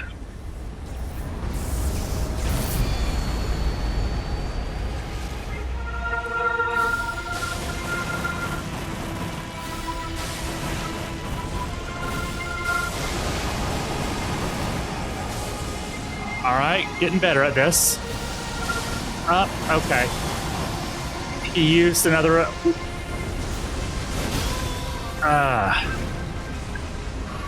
It's so hard to know when he's done with the lightning.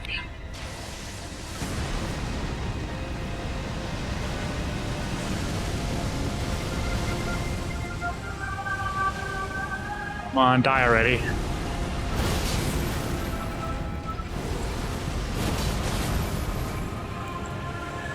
Alright, now I'm going to use my flask, now that he's in phase 2.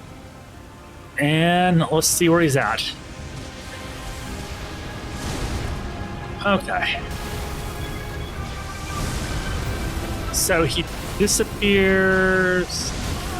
Okay, I don't know how to completely dodge that.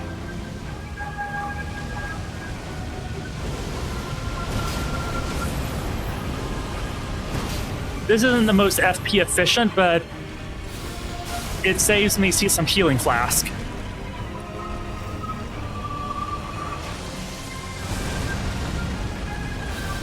No, I should have remembered the fire.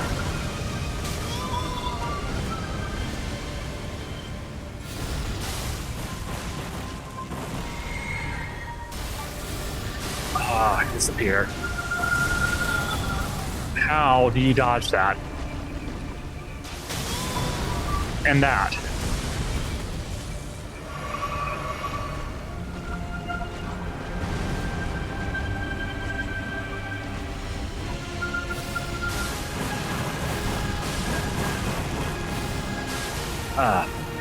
I keep wasting spell FP when he's cast. When I'm casting while he disappears. So hard to dodge. Okay. This might not go well either.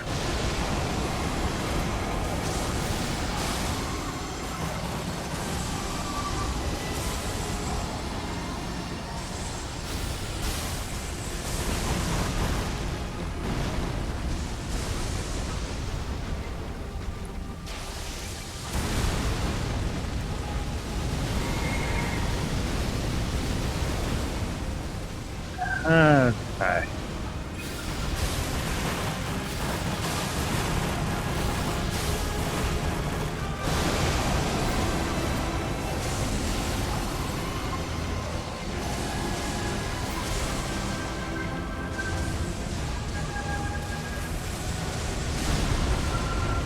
Oh no, I forgot. He's at this point in this health bar. Alright. So I think what I'll do is, instead of continuing to try this boss, I'll come back once I have the Pest Threat Spears. That spell will really do some damage to him. So, let's continue with this. I could keep trying that, but I don't want to.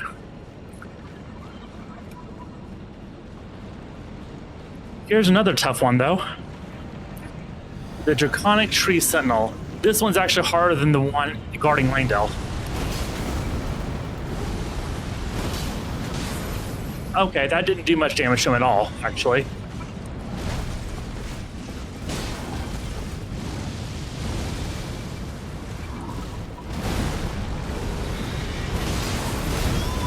Wow. Yeah, this is part of the game where it gets really tough.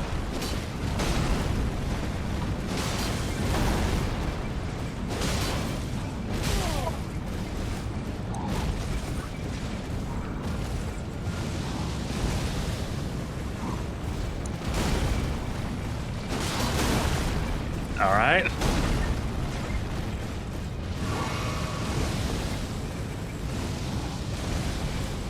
Probably need a different.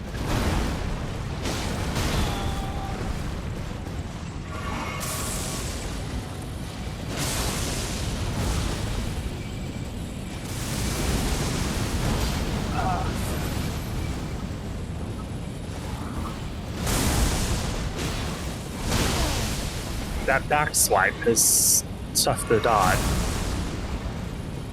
Oh, out of FP.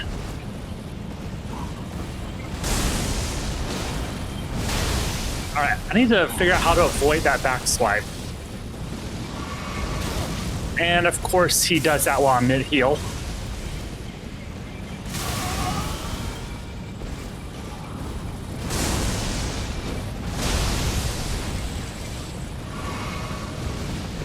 Alright, I need to recover FP.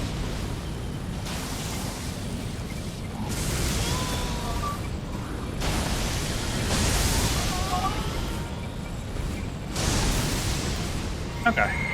Can do this now. He's mostly out of... Still with that back swipe. It's not quite sure how you're supposed to dodge that. With that lightning attack, he waits till his elbow comes down, and that's when he dodged. Once he sees his elbow drop. Alright.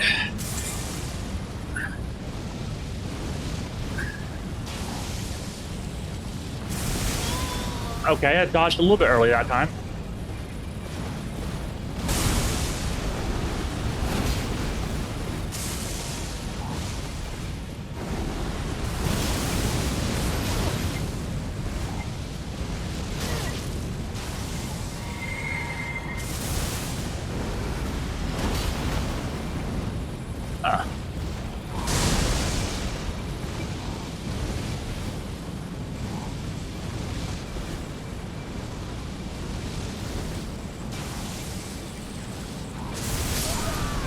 Oh well. This guy's technically optional, so I might just run past him.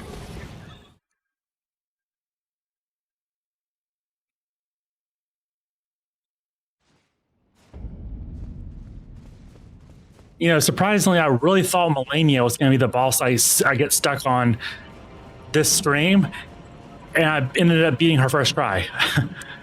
But then Placidusax, who I've beaten before with no problems, they're using different builds, of course. That's what I get stuck on.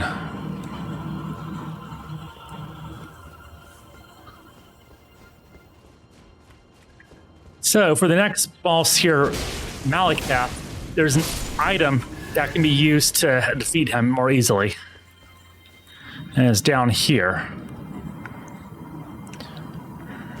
All right.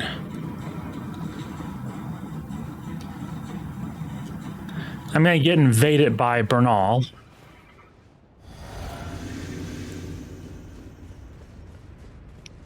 Supposedly. There we go.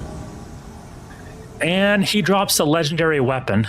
So, you know, okay.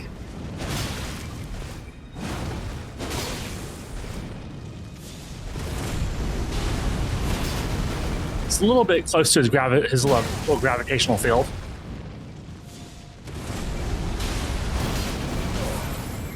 Nice.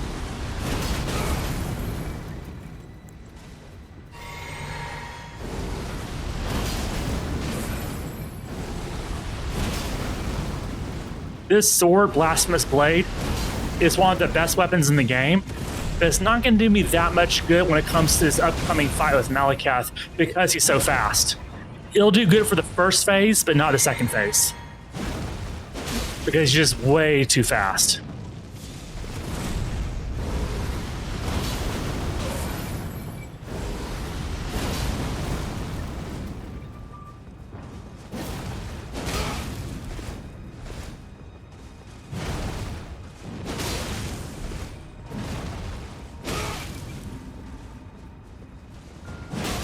I got stuck there.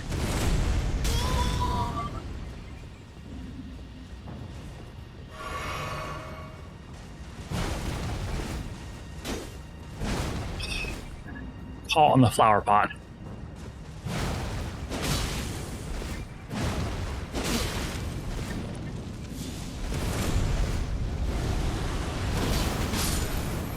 There we go.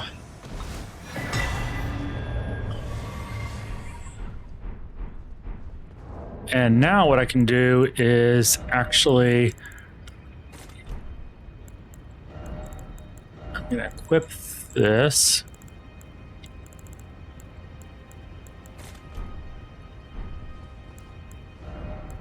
This item I got right here can deflect the power of the Black Blade. On the night of the dire plot, Ronnie rewarded Praetor Reichart with these traces. Should the coming trespass one day transpire, they would serve as the last resort foil, allowing Reichart to challenge Malakath the Black Blade, the Black Beast of Destined Death. So Ronnie, of course, was behind the Night of the Black Knives, that whole conspiracy. And she knew that her brother Reichart was also in rebellion against the Golden Order. So she figured at some point, Reichart may have to fight Malakath. And Malakath's Black Blade is capable of killing even gods. So it's very dangerous. So this item will allow you to deflect that weapon. It's the timing to do it is really tough. And we'll see if I pull it off on this attempt, but maybe.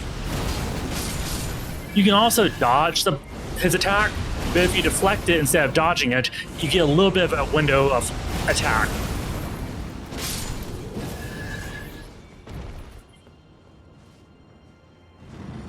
Okay.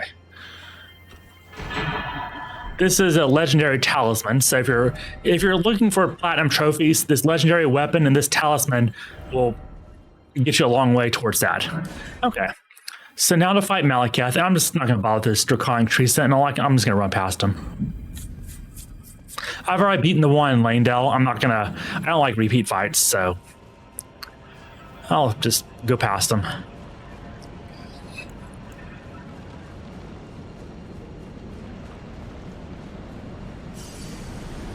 And actually, if you use the Assassin's Gambit Ashavor, you can actually sneak past this guy with stealth. Or the hidden form invisibility Ashavor.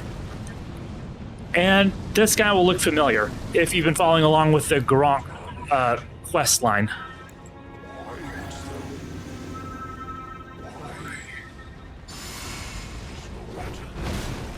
I didn't have quite enough time to power up there.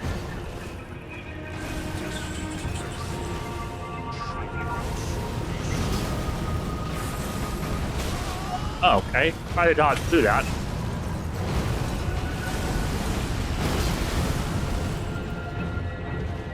No, okay. I'm out of FP.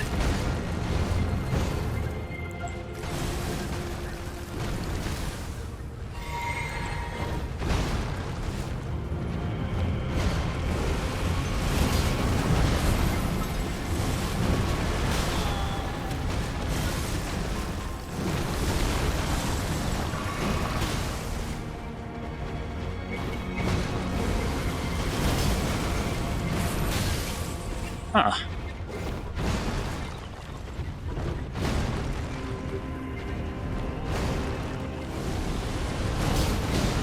There we go. Now for his phase 2, it's much worse. And yeah, that is Gronk. He exists both here and he can exist in Kayla at the same time, because Farum Azula is beyond time. So the same rules of time don't apply.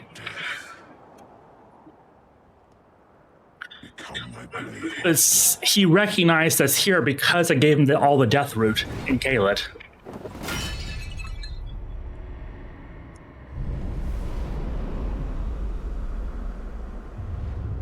Okay. This fight I'm not actually that familiar with. Even though I've done it before, it's always been by pure luck that I've survived. So let's see how this goes. This is one of the harder fights in the game.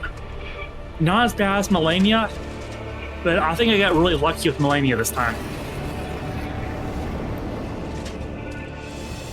His sword can do Destined Death, which means it can reduce your max HP and do continuous damage over time.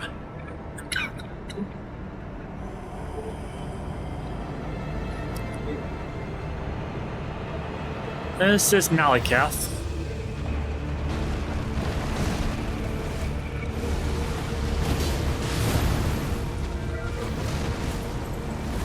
Oh no, I'm out of FP. I need to watch out for my FP bar. Oh no.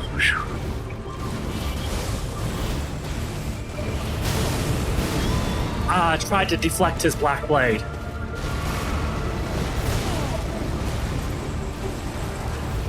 And I'm steadily losing health, by the way. Because I've been trying to find an opportunity to... Yeah, okay, that's not good. Been trying to find an opportunity to refill my FP.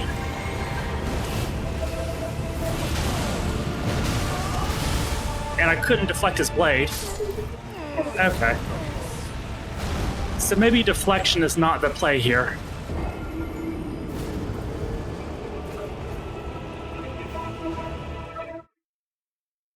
So his first phase is not that bad, but it's that second phase. And really, it's like once you mess up once, it's hard to recover in the second phase.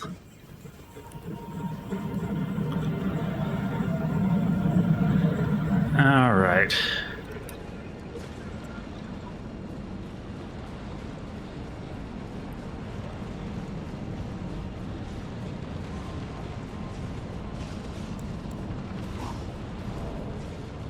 And maybe I should have,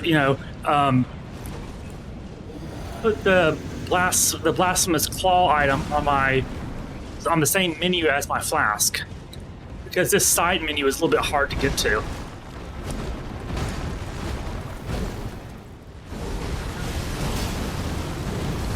I was trying to get him just beside the pillar, but that's not really working that well.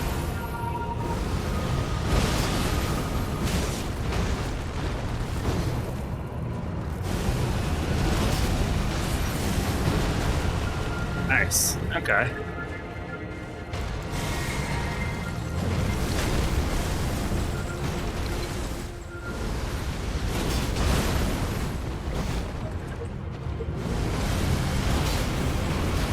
There we go. Okay, that first phase went by pretty okay. Now I have to really be careful with this phase.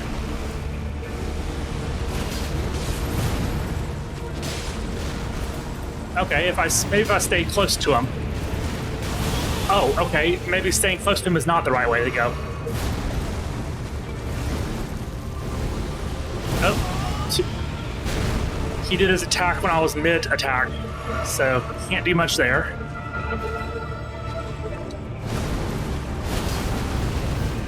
Oh, okay, he dodged that. There, I deflected his attack.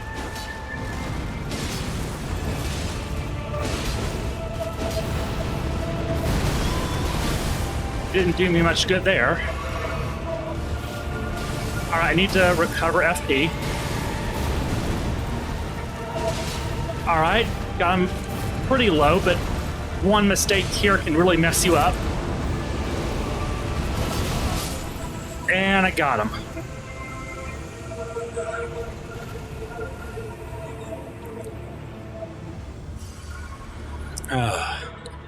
So, EG was rightfully, EG was concerned that the character Blythe would turn on Ronnie, because Blythe was sent to be Ronnie's shadow because she's an Empyrean. Well, in the same way, Malikath is the shadow of Marika. And the reason they were concerned Blythe might turn on Ronnie is because they've seen it happen before. I believe that Malikath turned on Marika and helped imprison her. And Malikath's job was to safeguard the Rune of Death, which is what you see here. And it's our job to release the Rune of Death so we can burn down the Erd Tree.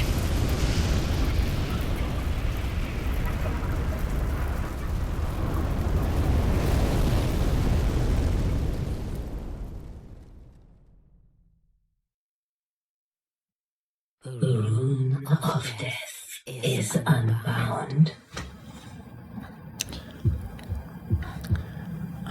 I might actually complete the base game this stream. Between us shrouded by death's dark And then after that, it'll be off to the DLC. Will also burn the impenetrable thorns.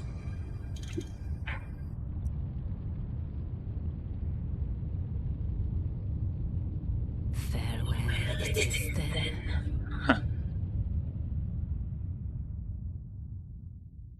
You'll be Elden Lord yet.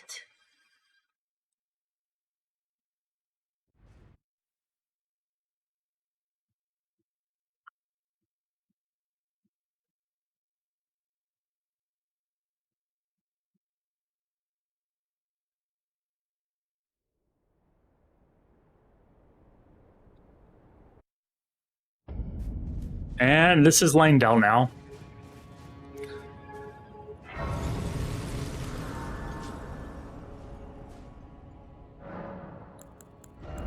Let's see.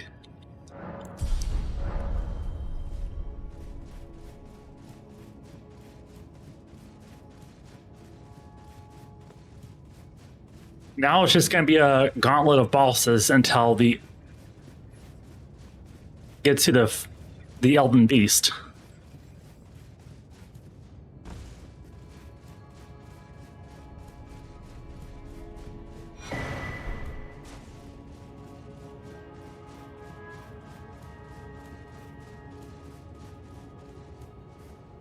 Oh, it's you.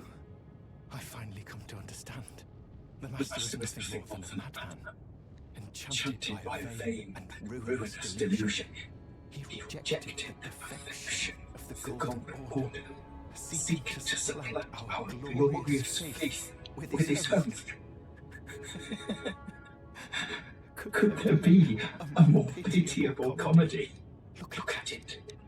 The culmination of perfection, burning before our very eyes.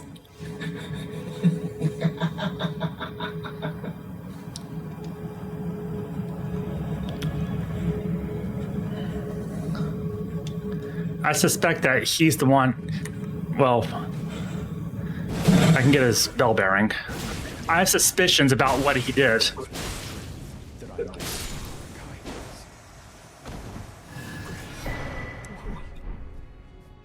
Because his master Gold Mask is dead. And you can hear the way he was talking about Gold Mask as if I suspect that possibly Korn might have murdered Gold Mask.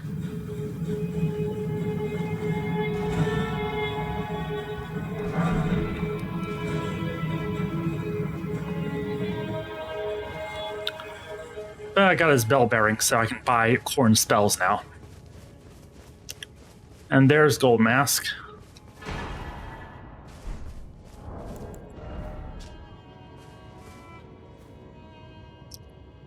So using this rune will fix the Elden Ring in accordance with Gold Mask ideology. But so his ideology is to fix what he sees as the flaws in the Golden Order, as opposed to destroying it. And it seems that his way of fixing it would likely negate free will. There's one other mending rune I can grab now. Now that I have all the Seabeck curses.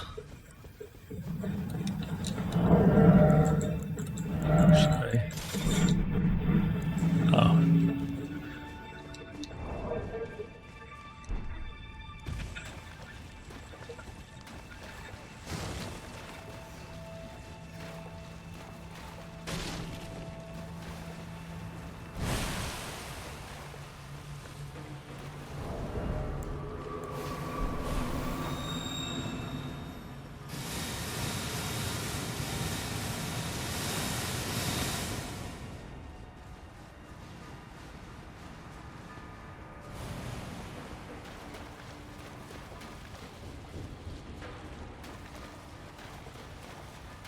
Time to complete his quest line.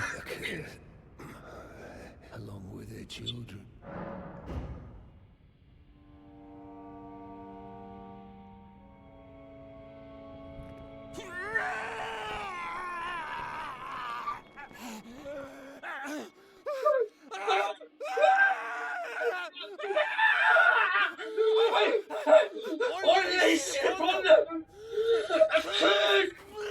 So if you fix the Elden Ring using his mending rune, it'll cause everyone to be born cursed as omens. And when we get into DLC, we'll learn more about why omens are looked down upon like that.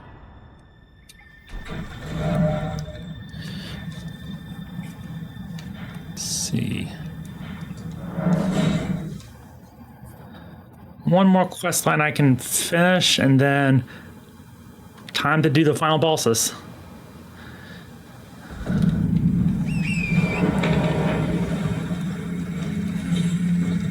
And this one's pretty quick. Just have to summon a spirit.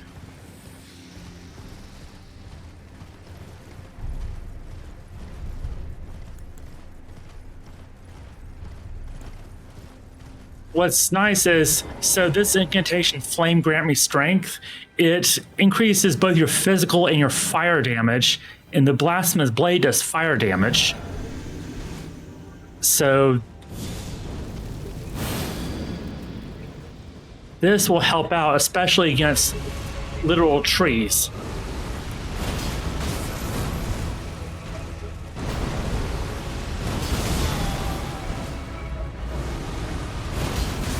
And this one's different. It can split into two, but that's fine because they share a health bar. Yeah, when I said this is one of the best weapons in the game, this is what I meant.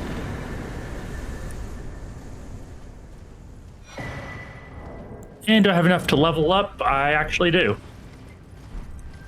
So I can level up as well.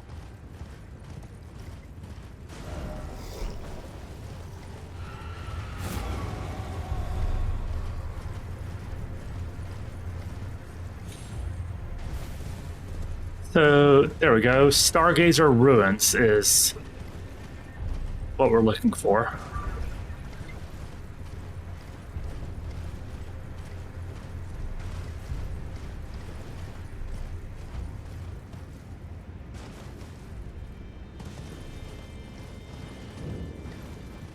I thought about doing the DLC before doing the final bosses in the base game, but there's a weapon you can get from the final base game boss that helps in the DLC a lot. So this jellyfish is looking for its sister, and fortunately,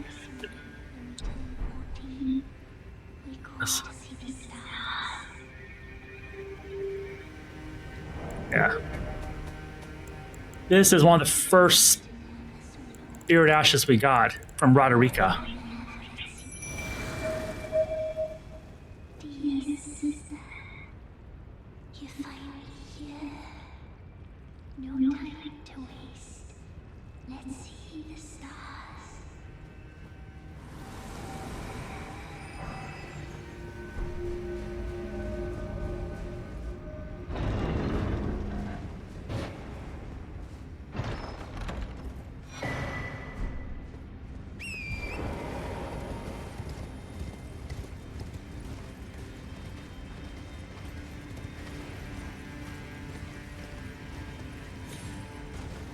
And where's their gravestones at?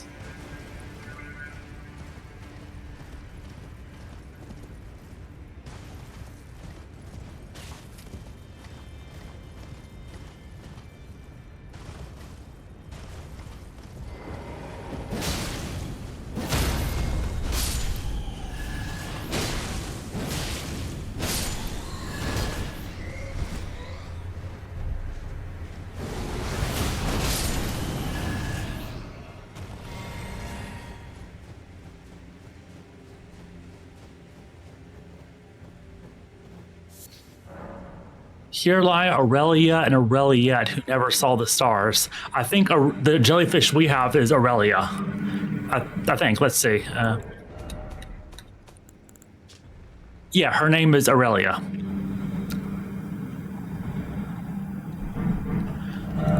All right, that quest is done. Let's go to Lanedale.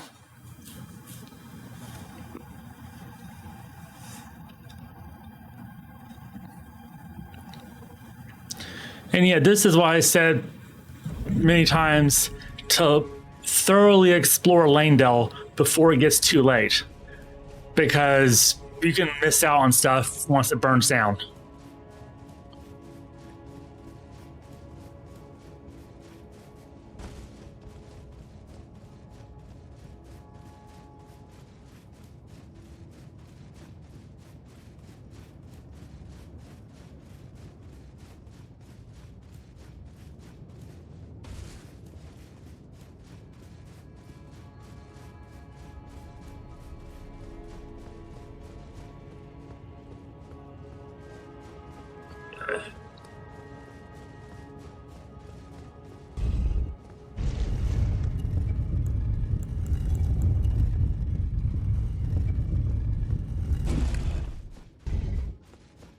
I forgot to level up, but that's probably okay.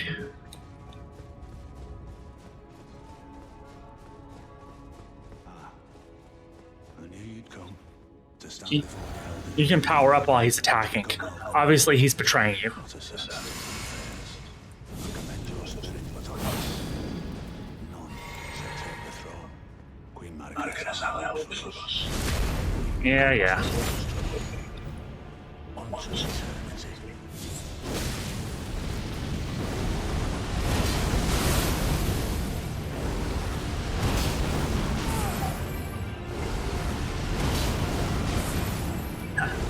Yeah, this sword's doing a lot of damage to him.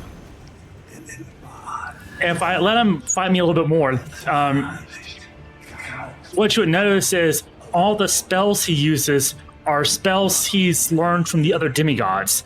And the more demigods you've beaten in this game, the wider variety of spells that Gideon has available. But yeah, he's kind of a pathetic boss, so I just went ahead and dealt with him. All right, this time I need to remember to level up. Okay, let's see. And there's a reason I'm pushing dexterity, because there is a weapon that I can use for that.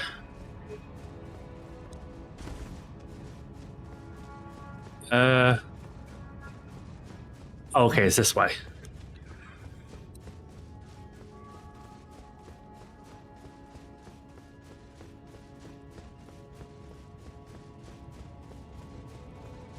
This is a new ghost. He's returned. The Lord has returned at long last. Our very first Lord to brandish the Elden Ring once more. He's referring to Godfrey.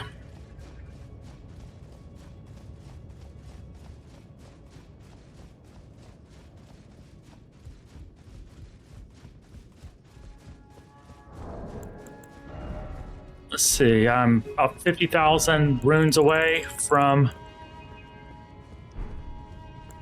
Actually, I wonder, pretty much almost exact. So actually, if I go ahead and use, if I'm doing the math right, if I use this, I should have enough for one more level. Nice.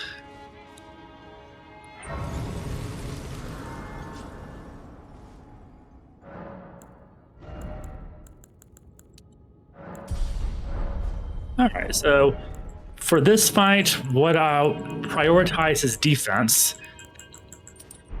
And let's see.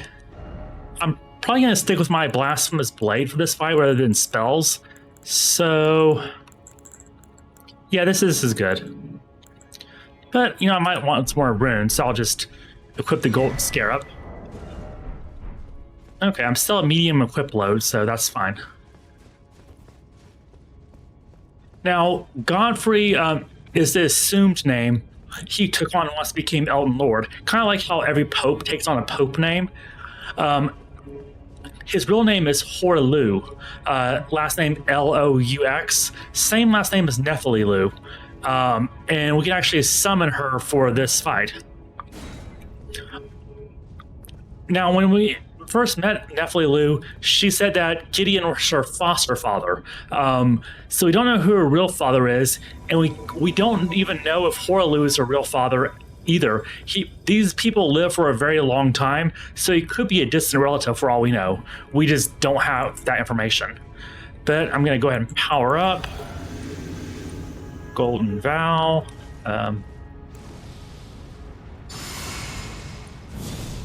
Grant me strength. Refill. And I'm ready.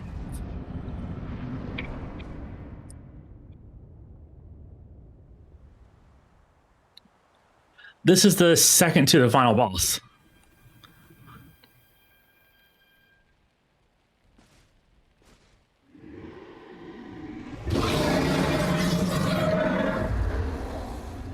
It's been a long while, Morgoth.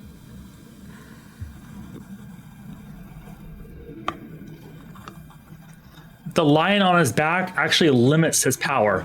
It subdues his bloodlust, so he's more capable of acting like a true lord. And hard didst thou fight, tarnished warrior. Kind of like weighted clothing. Burned by the great. It also limits his strength.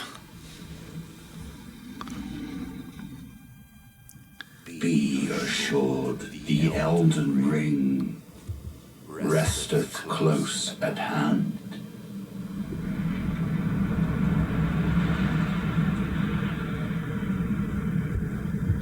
Notice which part is not burning.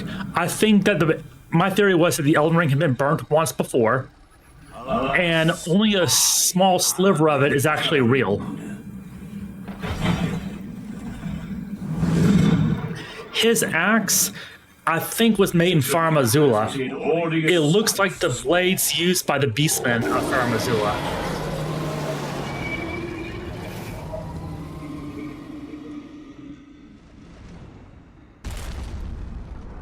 And yeah, this is one of the stereotypical bosses where if they stomp, it makes a shockwave. No, you're not. You're not the first. Alright, come on. Okay, I was trying to dodge that, actually.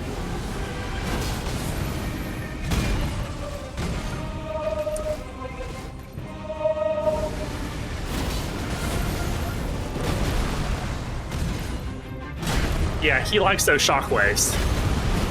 Uh-oh. Yeah. That's what I mean.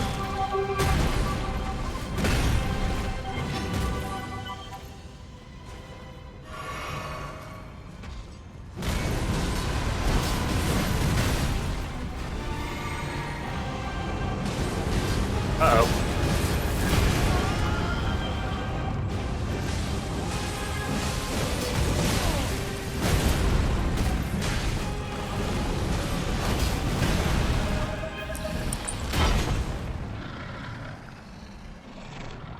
He had defeated Sirash the lion in battle. I believe Sirash is probably from Farum Azula, and then Sirash pledged his loyalty to him.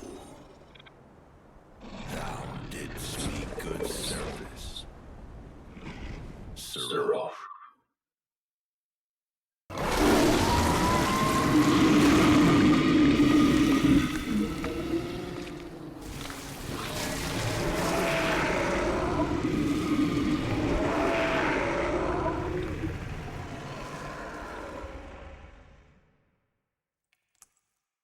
So yeah, someone needs to call the ASPCA on him.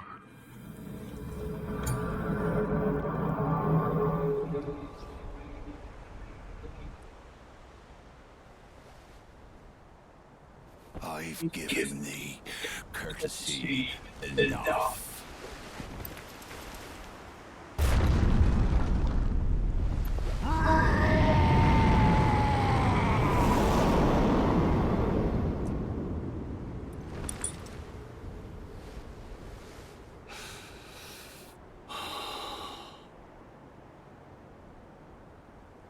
Now I fight as Horlu.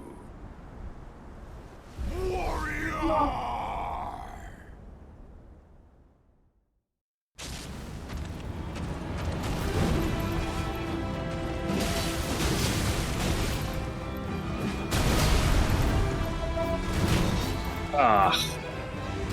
Those grab attacks are hard to dodge.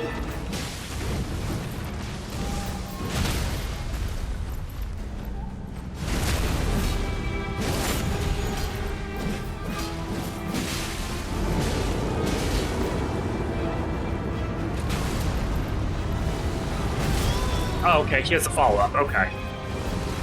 That's good to know. Okay, lots of follow-ups. When he's doing his grab, he's invulnerable. So, gotta wait for that.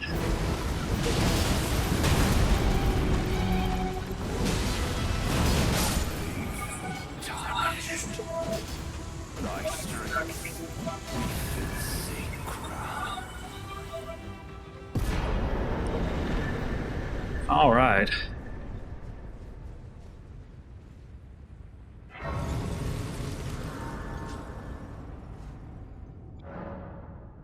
And let me check something here. I can probably level up, but let's see, what do I want to...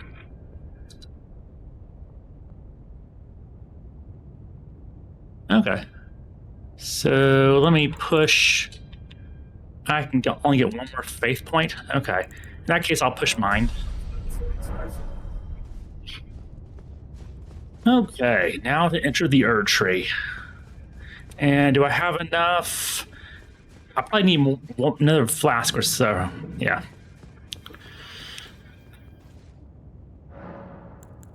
Flask, allocate flask charges. I'll do 7/7. Because my Blasphemous Blade does heal me somewhat.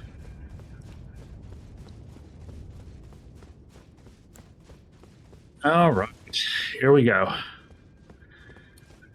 I'll stick, Golden Vow uses too much FP, so I'll stick with Flame Grant Me Strength. And enter the Erd Tree.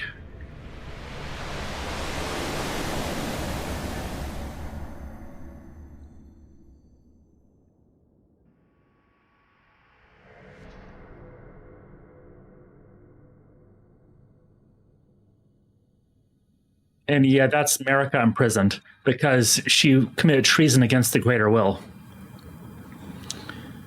And that spear that's going through her, that seems like the coloration seems like the power of Malakath.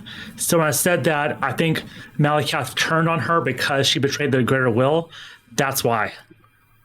And that's why I think that everyone's expected that Blythe would turn on Ronnie.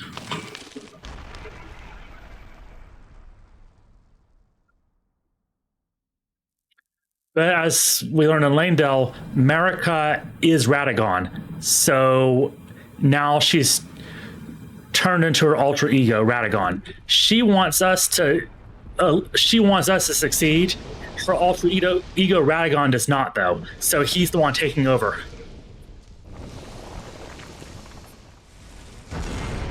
They're one person, but they have apparently two mindsets when it comes to this.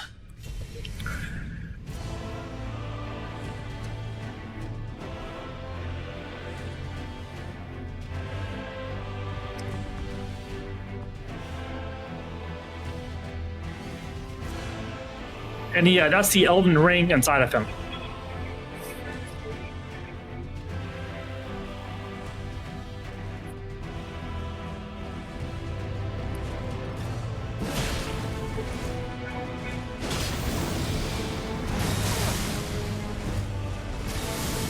Yeah, pretty much all of his attacks explode.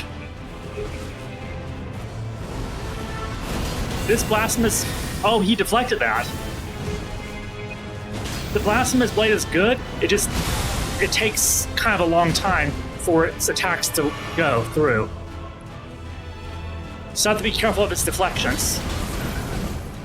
And attack when he's in the middle of an animation. I should have rolled below him, I think. Yep, his attack did explode.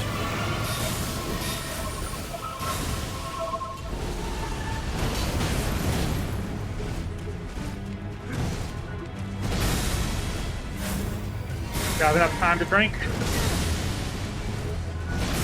Oh, he's really doing these follow-ups. Come on.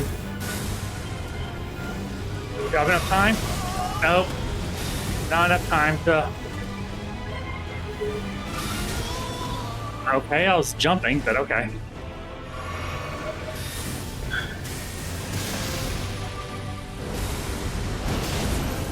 Oh, good. Actually got an attack on him. Ah. Those follow-up explosions are tough. Come on. Oh, okay. I thought for sure that would have gotten him. Ah, he deflected it.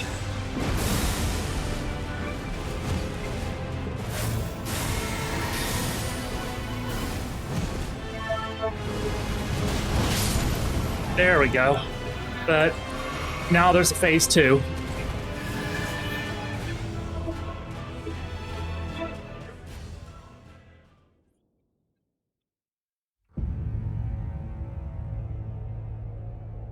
And I'm going to be able to use my pest threads to do phase 2.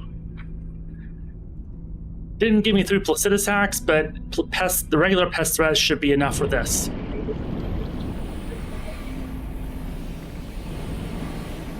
And these are 2 phases of the same fight, so if you die in the second phase, you have to do the whole thing over again.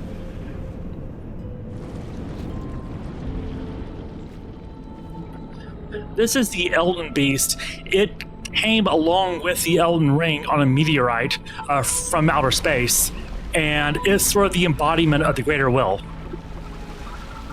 So it's basically an outer god.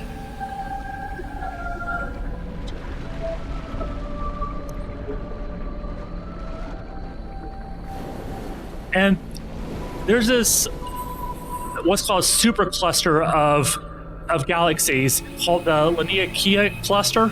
I think that's how you pronounce it. It looks a lot. That supercluster looks a lot like the pattern inside of. So his imagery is supposed to sort of represent the universe and those little wings superclusters of galaxies. And of course, now we see a bunch of Erd trees in the background, like shadow Erd trees. It's kind of like a little Bioshock thing going on here.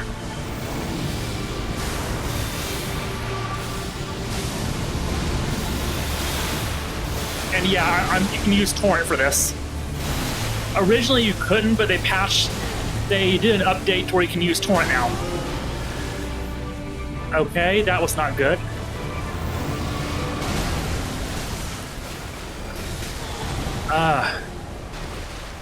Okay, well, I need to... Okay, that actually did not go well. Really? Okay. So maybe... I was hoping I'll win this time, but maybe not.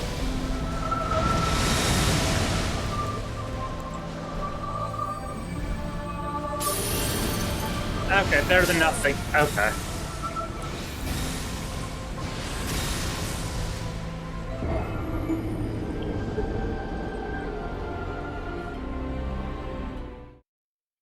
So I think I used too much healing flask on Radagon. Okay. Let me reallocate my healing flask. We'll try 8 and 6. Okay.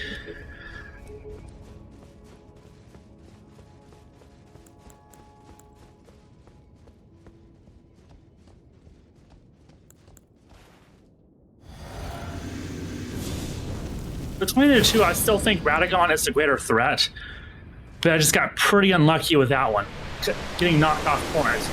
If you can stay on Torrent, the Elden Beast is much more manageable. All right, let's do this.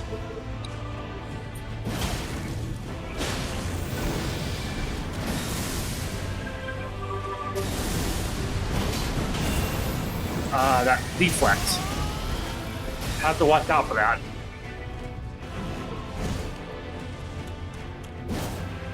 Out of range.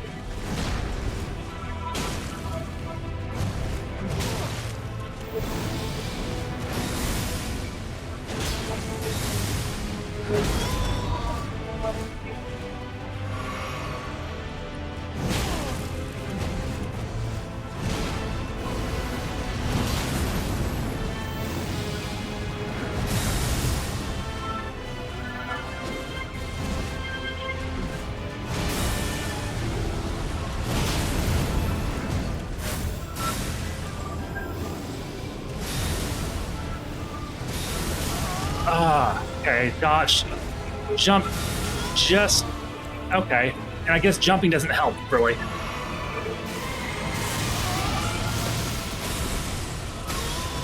Okay.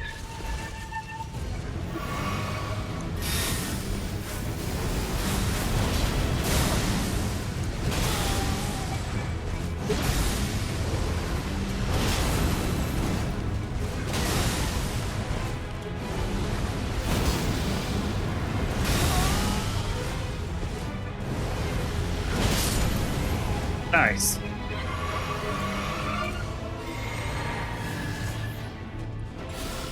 No, didn't mean to do that.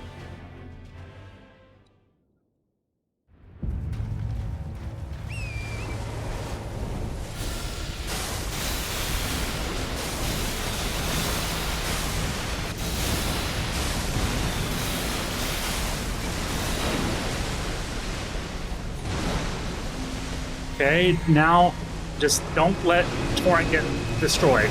That's really the key here. Okay, so it usually goes to the opposite side, and you have to jump over these rings.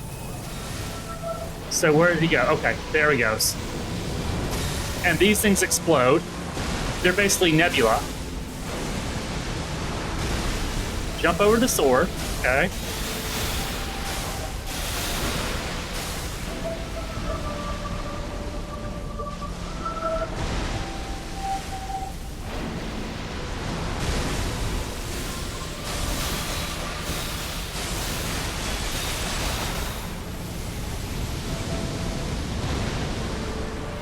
FP. It's doing quite a bit of damage to him.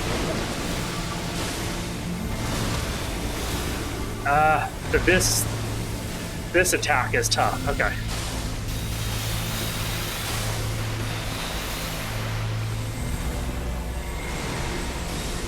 Okay. All right, mostly down. Okay, he's gonna do his thing now, and probably end up in this opposite direction here.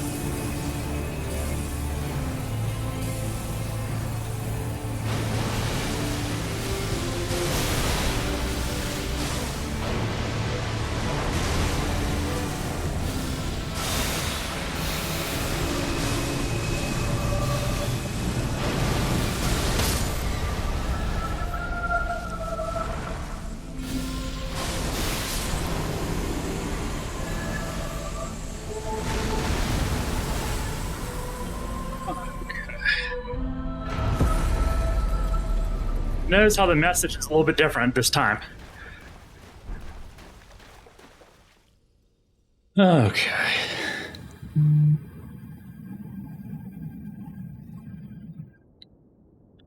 And so at this point, you can undo the frenzy flame at any point up until up to now. So at this point, if I saw the frenzy flame, I could go to Faramazula and Placidus Axis Arena and undo the frenzy flame. If I was still locked in, then interacting with a statue would be the frenzy flame ending.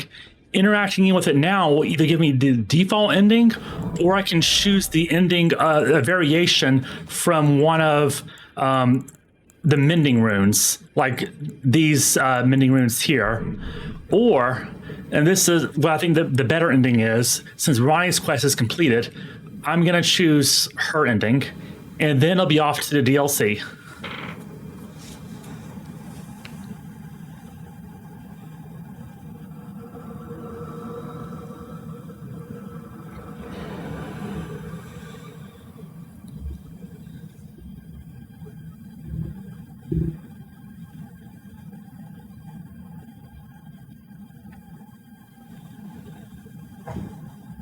The battle is over, I see.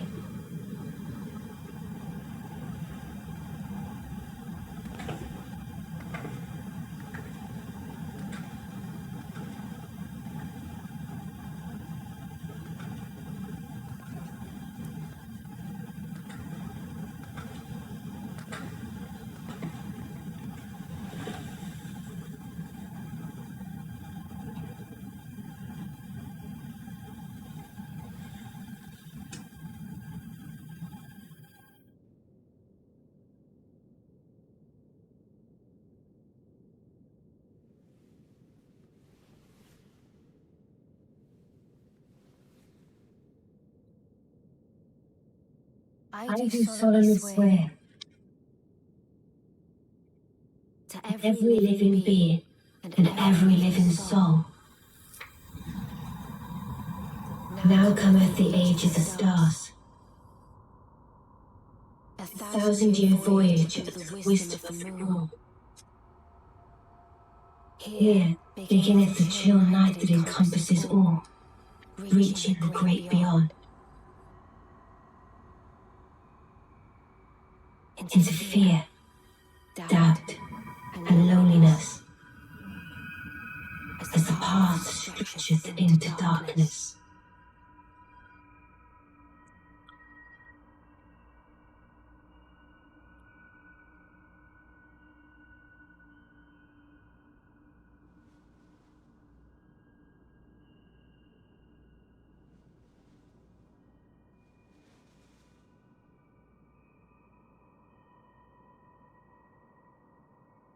Let us go together.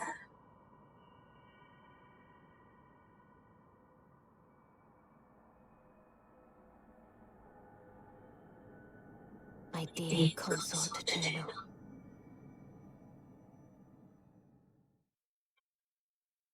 So when she talks about a path stretching into darkness, it can be confusing as to why this is considered the good ending. It's likely because there was a mistranslation from.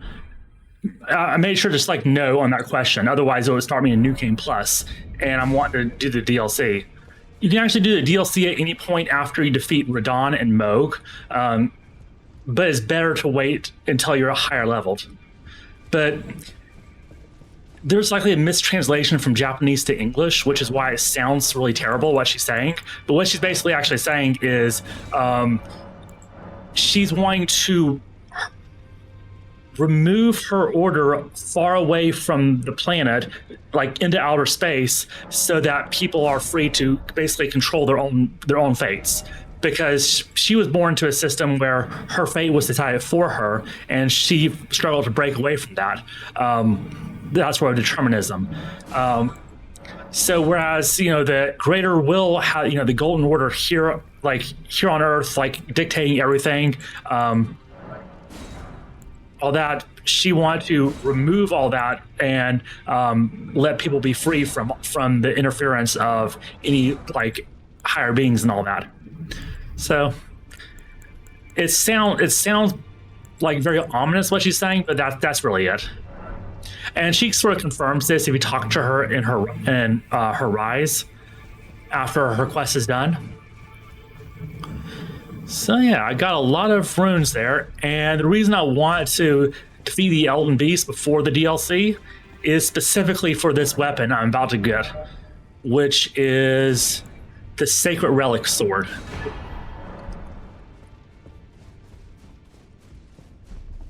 It costs a lot of FP and stamina to use, but in the right circumstances, it's very good.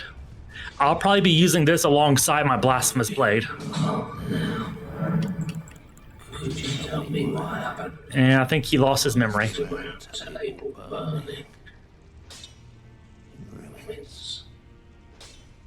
Why does that girl wait for me? Have I forgotten something of important? So his goal was to craft a weapon that could slay a god, and now that he's done that, and we've done that, we can't tell him that because now his memory's gone. Okay. Sacred Relics. I'm just going to go ahead and max this out completely.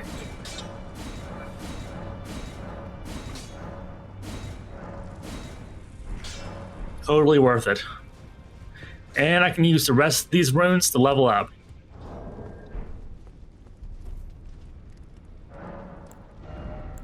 All right, let's see here.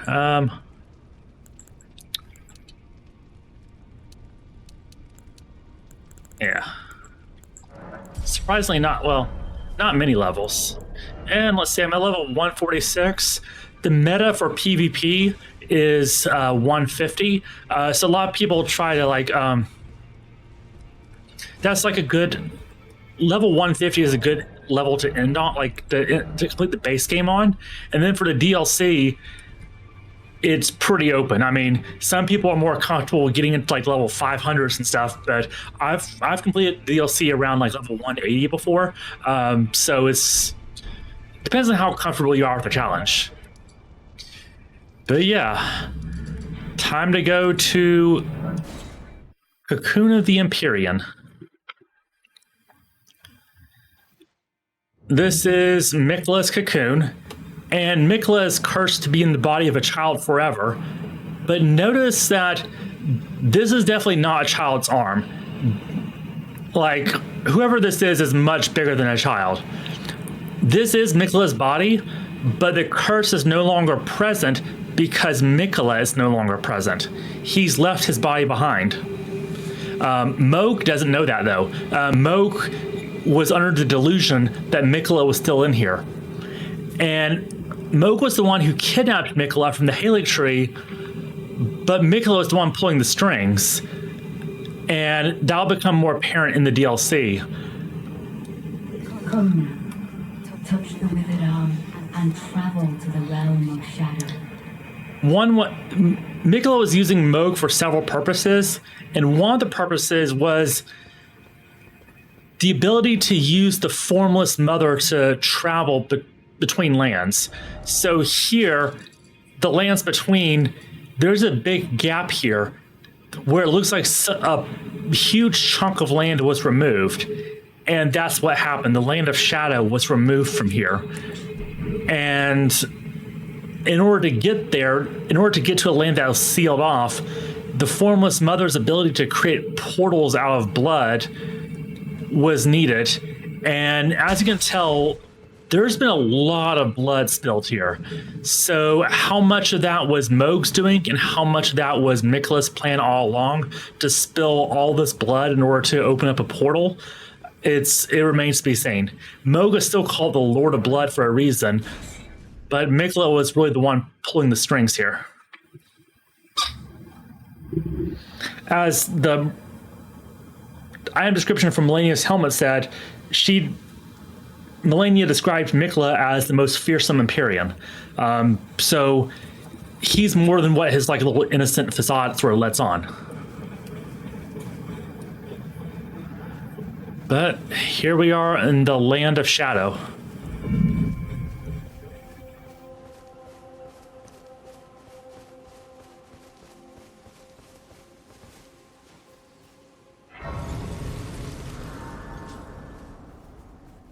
And there's a significant jump in difficulty in this DLC. So, like, after Morgott in the base game, there was a spike in... So most Souls games, after a certain point, the games start getting easier. This was true in Dark Souls, Bloodborne, actually pretty much all the Dark Souls. In Elden Ring, the late game gets... Actually, instead of getting easier, the late game of Elden Ring gets noticeably harder. Well, the DLC is even harder still. So this will be a challenge, but yeah. Oh, and are these black? Yeah, black fireflies. These are the fourth in the list. So when it comes to the children of Marika and Radagon, of course, nascent butterflies represent Mikla. Aeonian butterflies represent Melania. Smoldering butterflies represent Melina, because get it, she caught on fire, and yeah, that's why it represents her.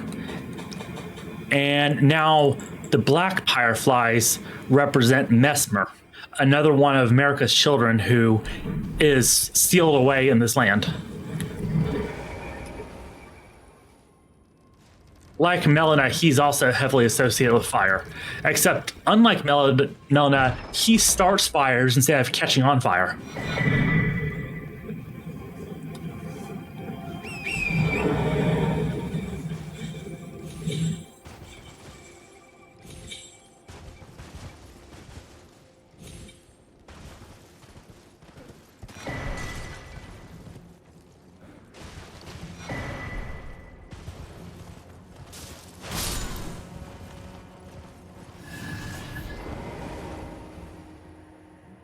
Everyone burned to cinders, burned away, put to the torch by Mesmer and his lot. What did we do to deserve such a fate? We merely lived our lives. We lived in peace. Well, you did a lot more than that, actually, but the reason for that will become apparent later. All right, map of gravesite plain found, and we're in the realm of shadow.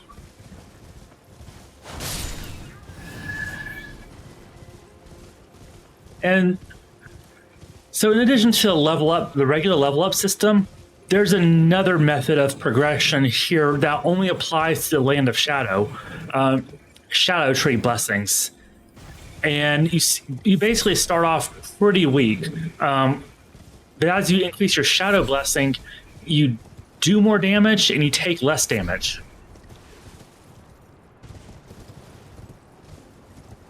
And if you want to survive in the DLC, it's highly recommended that you prioritize the Shadow Tree Blessings.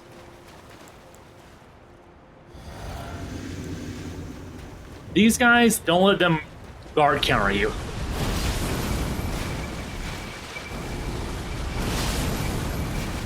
Okay, it's not too bad. But if he blocks you with his shield, he can do a pretty devastating guard counter. So there's lots of headless Marika statues here. So someone really hates Marika to go around beheading all of her statues. And this looks like it's pronounced Scadu Tree Fragment, but it's Old English, so it's actually pronounced shadow. That word is shadow in Old English. But these are what you use to strengthen yourself in this land. They work kind of like golden seeds, where you start out with only needing a few of them to increase your level, but as you progress, you start needing more and more of these things in order to increase your Shadow Tree Blessing level.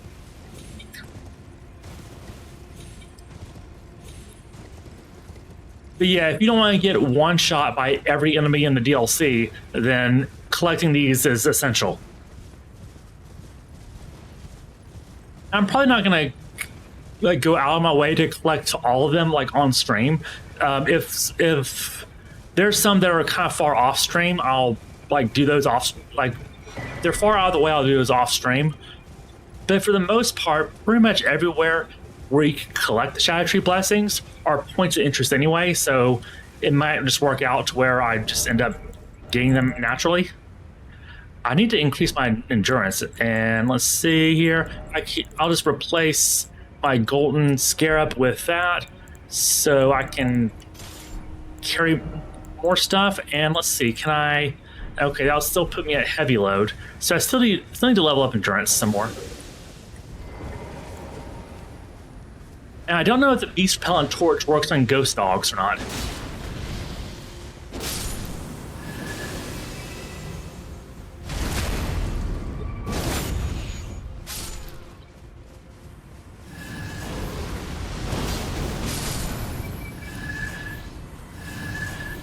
This guy with a sparkling pot right here, he contains, those pots contain items if they're sparkling, but if you don't destroy them quickly enough, they disappear. So you have to be fast. And do I have Lightning Spear? Okay, I guess I didn't equip Lightning Spear, because I was gonna do that. Come on, don't disappear. There we go. And I got a Shadow Tree Fragment from him. Cool. Alright, dodge the skulls. And who are you? I know all your resentment lingers yet, the raw stuff from which I shall surely forge a curse upon the dastard Mesmer's head, upon Marika's children each and all. So if you're sort of familiar with the whole thematic narrative of The Last of Us Part 2, the whole cycle of revenge thing, there's something like that sort of going on here. Okay, now there's a new menu option here, Shadow Realm Blessing. The Shadow Tree Blessing, of course, as I mentioned, increases your attack power and your defense. The Revered Spirit Ash Blessing, it makes your Spirit Ashes stronger. I'm not using Spirit Ashes, however, it also makes Torrent stronger. Since Torrent is a spirit, it makes him more resilient.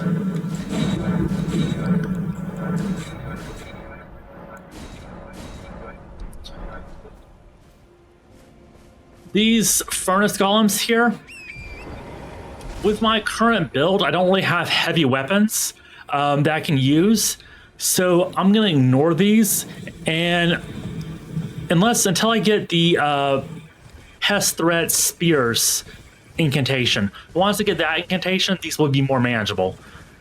But yeah, as of right now, these things are just absurd to deal with. Especially since my main weapon does fire damage, and this thing is literally made of fire.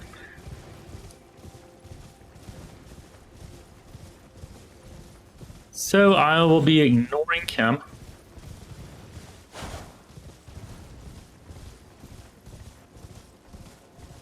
And all these transparent headstones that you can sort of ride through. This Land of Shadow is said that all types of death eventually wash up here. So, Shadow Tree Fragment. And these are the crosses of Mikola. He leaves them behind on his journey. So if you find one, you interact with it, and it'll tell you like what he left behind. So he says here, I abandoned here the first of the flesh of my body. So most of this DLC is following along in Mikola's footsteps until we find him at the end. Ah, Lady Leda spoke of you. You're that tarnished, guided here by kindly Mikola. Won't we all? I am Freya. I once fought alongside General Radahn. In battle, you can be sure I'll hold my own. Oh, another thing. Did you speak to our dour little friend? If you've yet to do so, have him give you a map of the Cross's whereabouts. You'll find more of them dotted about these lands. They are Mikola the Kind's footprints.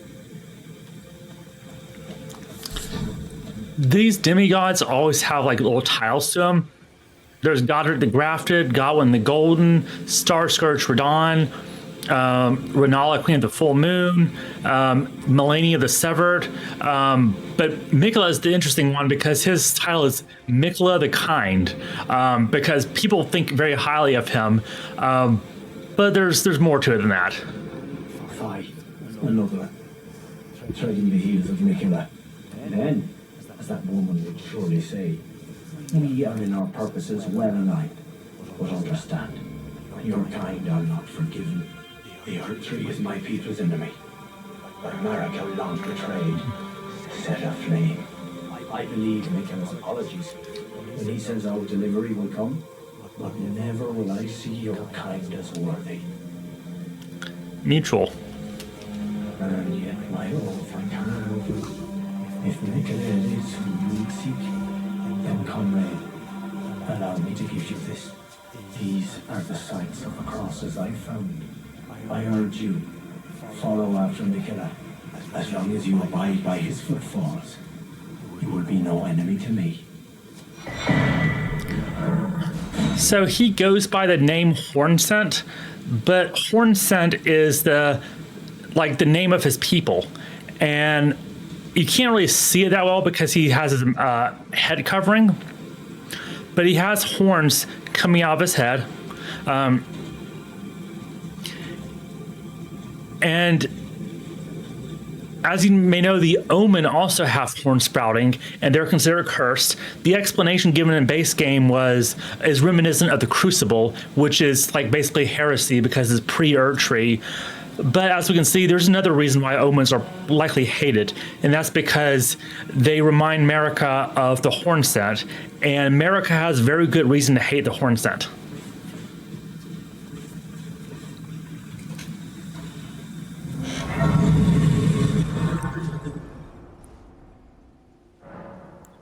In fact, that ghost we saw back at the burnt town was Hornsent, and the town was burned by Mesmer, one of America's children that was left behind and sealed away in this land for revenge.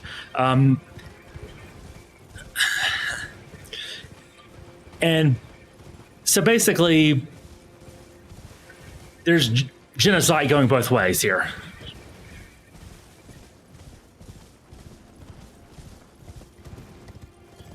Mesmer is currently engaged on a campaign of genocide against the Hornsent in revenge to what the Hornsent did to America's people.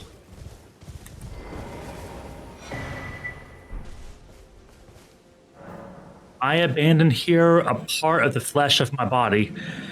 He'll leave behind messages like this, and they'll gradually become more and more unhinged. And some of the messages will sort of like make your jaw drop like, wait, what?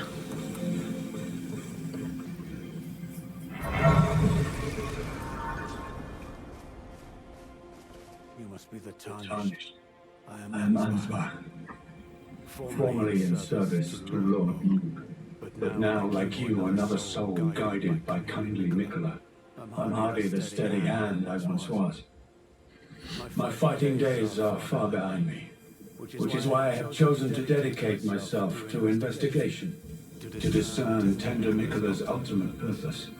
I'd rather not volunteer service to a new master unless I know that I can make peace.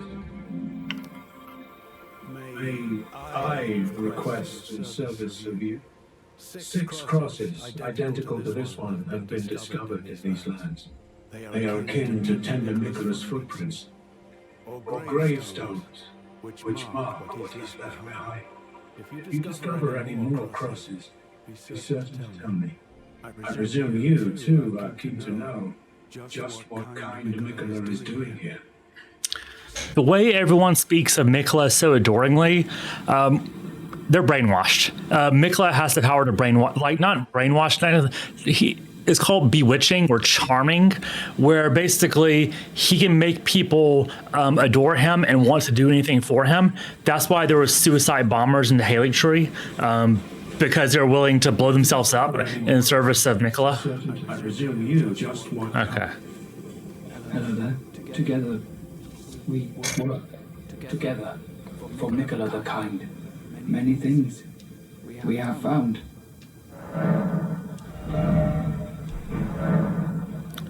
Okay.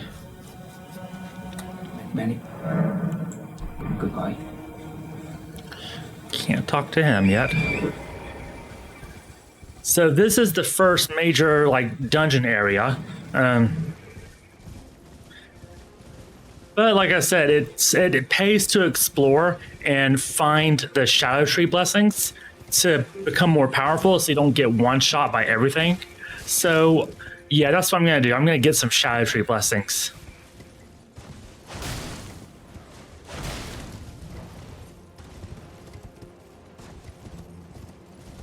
And I think this way there's actually a weapon that might come in handy later.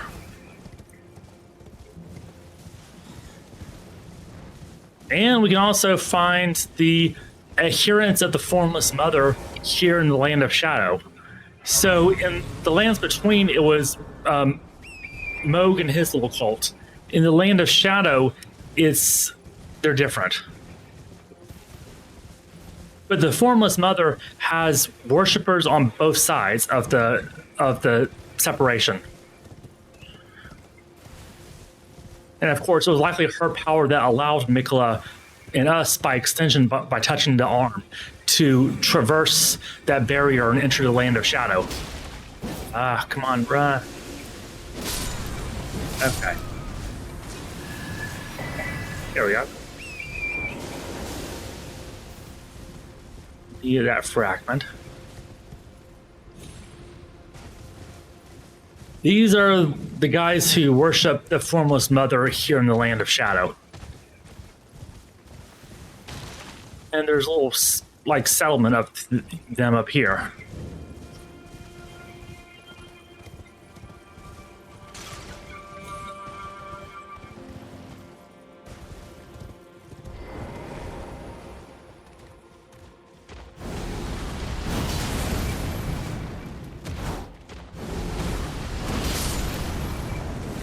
I wonder if I actually unequipped it. Okay, still heavy load. Okay.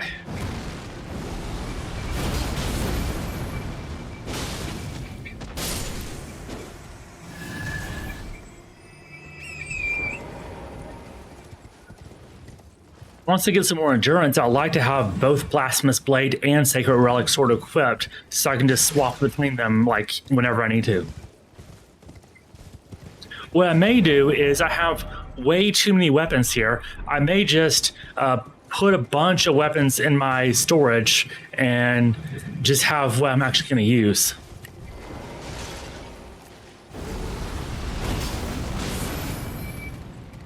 Oh no, ran out of FP.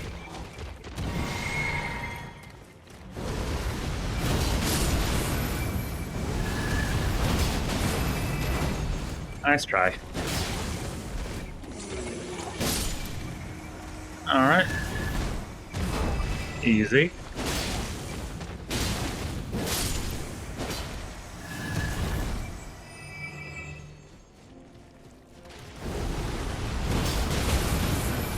This is a really nice weapon.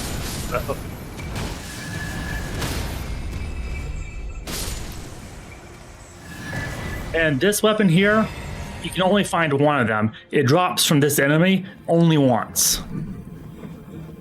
And it's really good though. I don't have to build for it, but you're gonna want strength and arcane to use this. But if you want to really, cause blood loss to enemies and stagger them, and it's really good for that.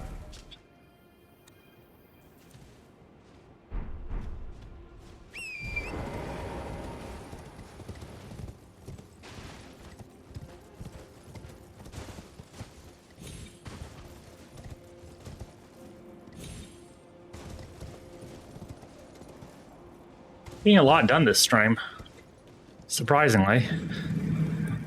I really thought I'd be stuck on Melania for a large portion of this, but then I went and beat her first try, so. It's Placidusax that was giving me issues, but I got so close to defeating him several times, like one hit away, and so I think it's best just for him just play it safe and get a better spell and then just destroy him with like overwhelming power.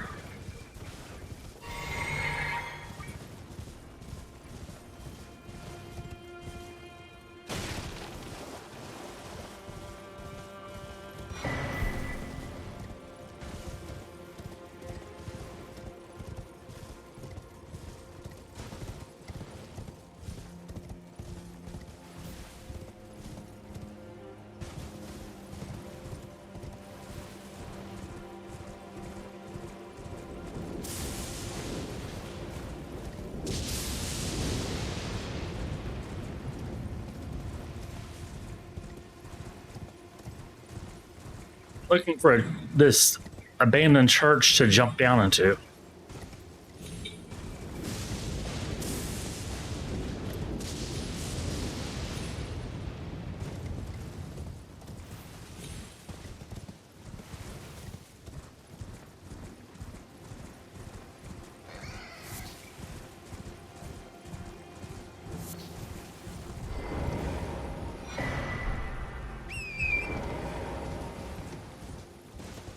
All right, where is that at? Ah, there it is. Has to be careful with the jump because it's a long drop.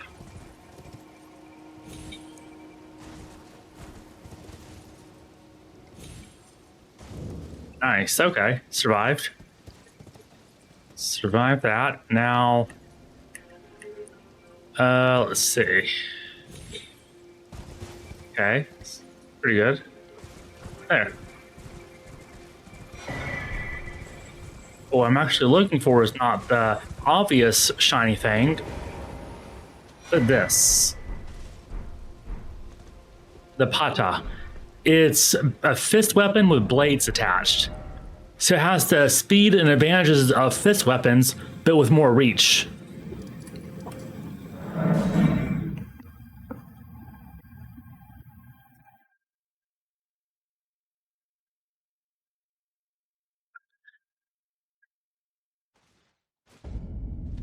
You want actually for the purpose of having, accomplishing something in the DLC this stream, I'm just going to go ahead and do the first dungeon area. Might as well. I can get through it pretty quickly, I think. And I would like to be higher, like have a higher Shadow Tree blessing level for survivability, but I'll see how it goes. Maybe I'll be okay. Plus, there's going to be some power-ups here in the city. And yeah, notice there's this city is solid, but up above it there's what looks like a shadowy type thing that isn't really solidly formed.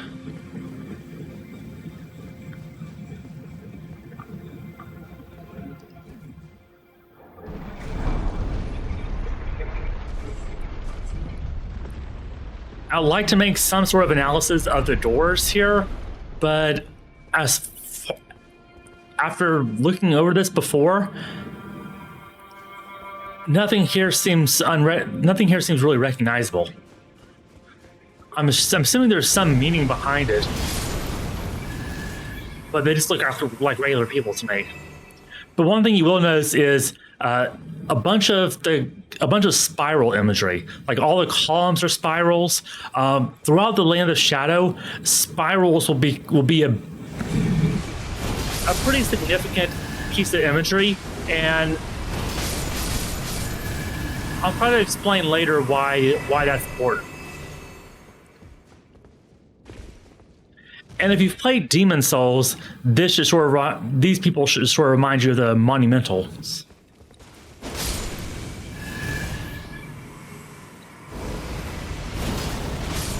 Yeah, these scorpions they seem to be weak to fire, so you can take them out pretty quickly with a blasphemous blade, or really any sort of fire damage.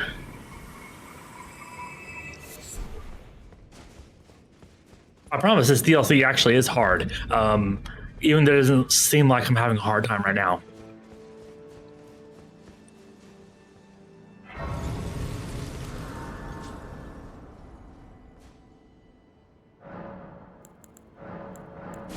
Okay. Alright. Fine, do I have enough to level up? Oh, so close. Let me just kill one more enemy and then... Oh, it'll be faster if I go this way, because I'm so close to a level. Unless I have... Nope, don't have anything to use.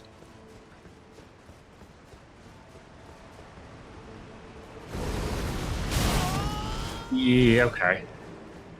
Didn't know it's going to approach that fast. Does that give me enough? Not quite.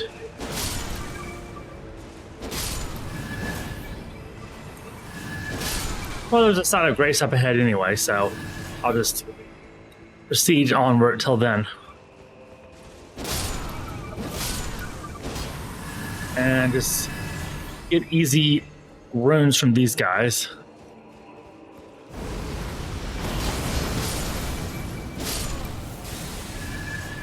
And yeah, even this spell is a spiral.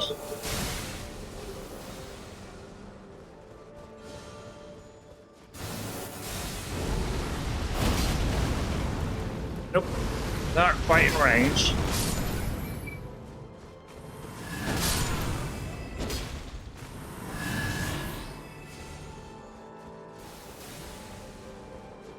Alright, I should definitely have enough to level up now, and I'm gonna level up my endurance.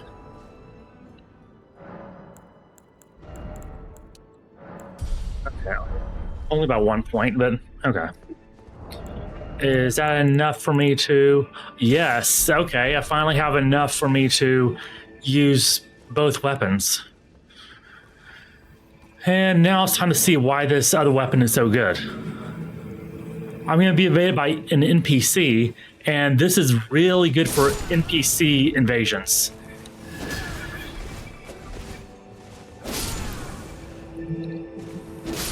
It does holy damage, and a lot of in-game bosses, especially in the DLC, are resistant to holy. But if they're weak to holy damage, it's really good.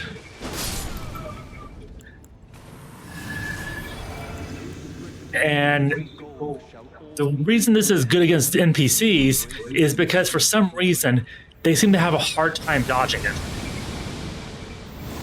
Like that. He's not dodging it very well.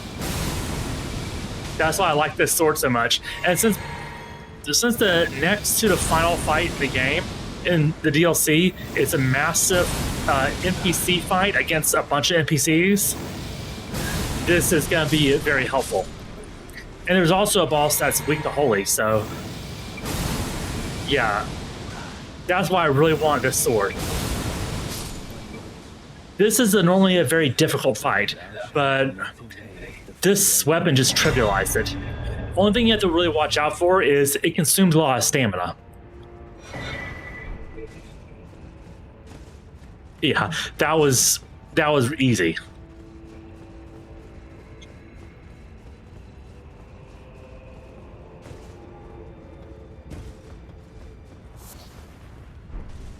And this is a trap. You're supposed to want to chase this guy. I'm going to get him from a distance because that guy jumps out to ambush. If you chase after him, you get ambushed.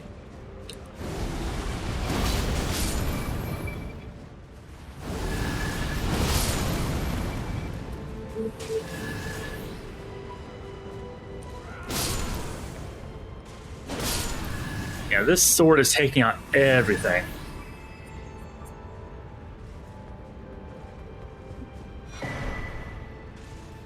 Storeroom key.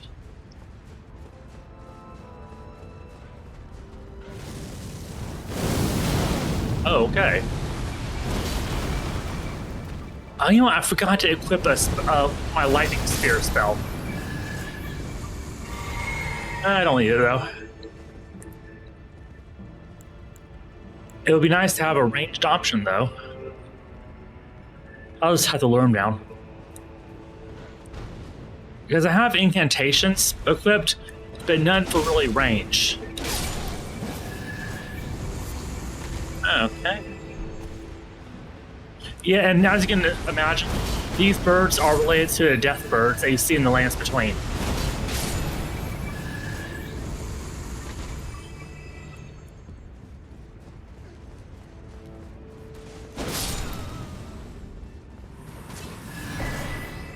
And this enemy up here, I'm going to avoid because you do not want to mess with these guys. They're a regular enemy, not a boss, but yeah, once you fight one of these, you'll realize what I'm hiding.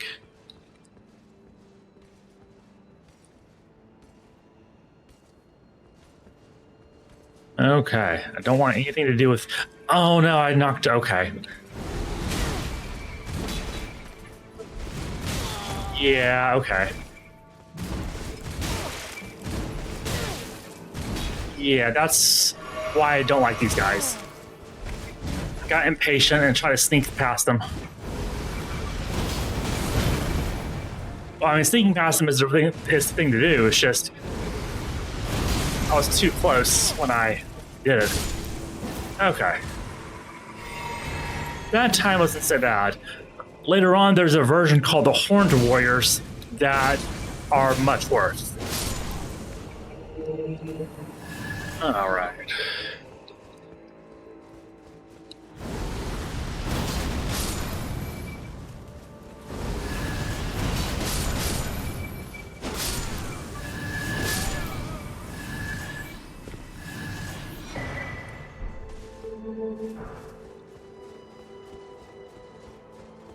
Approaching the boss. But there's one enemy that sort of stands in the way that can be very tough.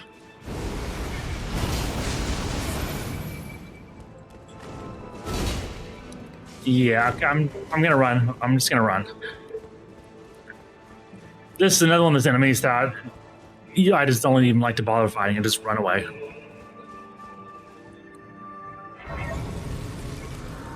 Nothing good comes from trying to fight these guys.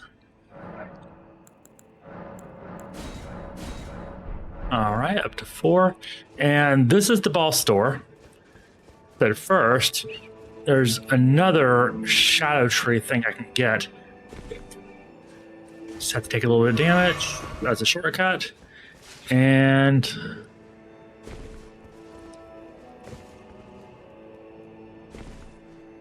come down here. And this is another ambush point.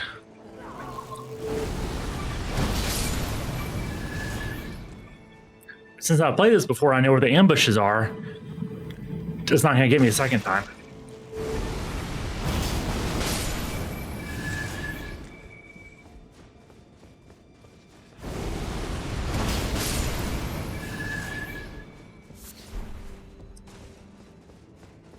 And by the way, this sword, if you kill an enemy with it, it restores some health.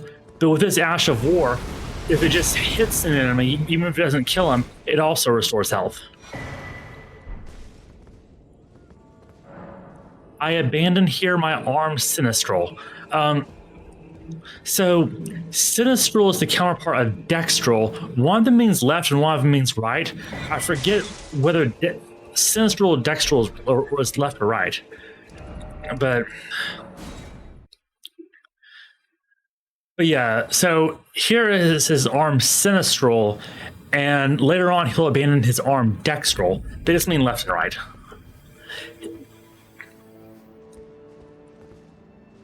If you progress too far in the DLC, these summons will become no longer available.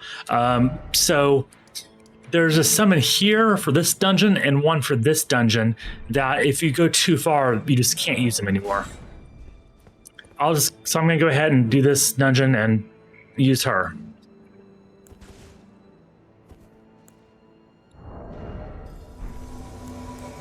Actually, don't need the Blasphemous Claw anymore. All right, so drink a potion and let's go. This is a really tough enemy that can easily kill you quickly, so maybe my shadow blessings aren't high enough yet. So if he proves to be too much of an issue, I'll have to come back later. And if you've seen Full Metal Alchemist, at least the first few episodes, yeah, this is going to be one of those situations.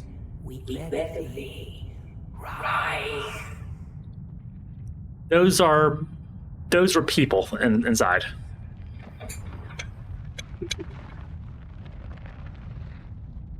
At least it's not moaning Edward.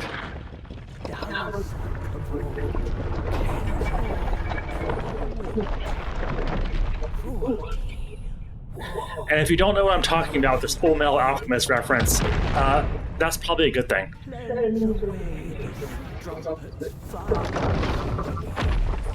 The strumpet she's referring to is Marika.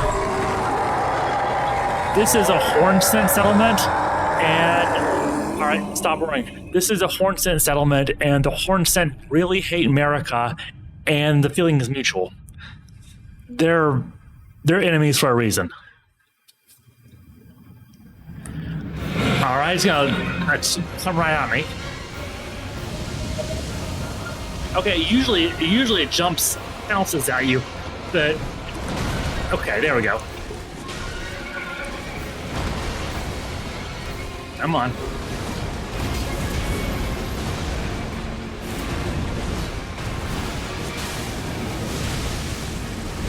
Okay, Pest is better with large enemies. This is kind of large, but not enough for Pest to make much of a difference.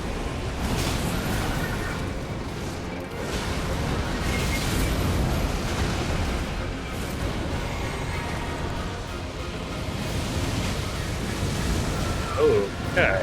What might make a difference is Scarlet Rot. Got this spell from Melania.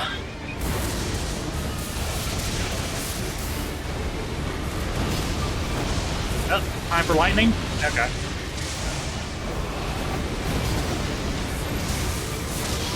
And I don't think he's yeah, he is Scarlet Rotted. Okay. Yeah, I infected him with Scarlet Rot. Yes.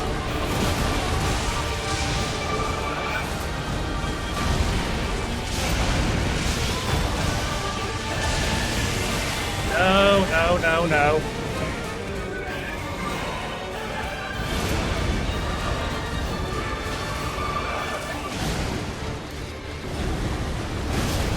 The Scarlet Rot should be steadily taking away his health. So it's working, it's just working slowly. That's what the red cloud around him is, the Scarlet Rot. So I got one good thing from Melania. Got him.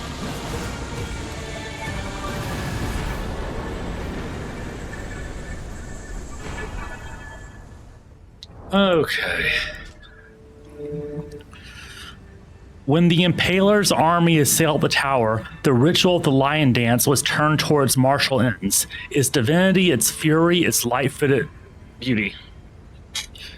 Okay. Wow. So yeah, that was tough, but having a summon Freya here to draw aggro helps.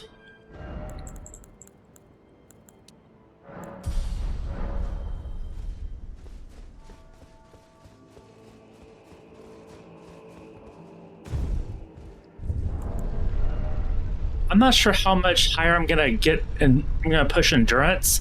I at least want to be able to push endurance where I can wear this armor with decent weapons and not have to use the Great Jar's arsenal and still have medium roll. But I also want to push faith because right now I have 50, which is good. I'll start seeing diminishing returns at 60, and then definitely like hard diminishing returns at 80. I think 60 is a good goal.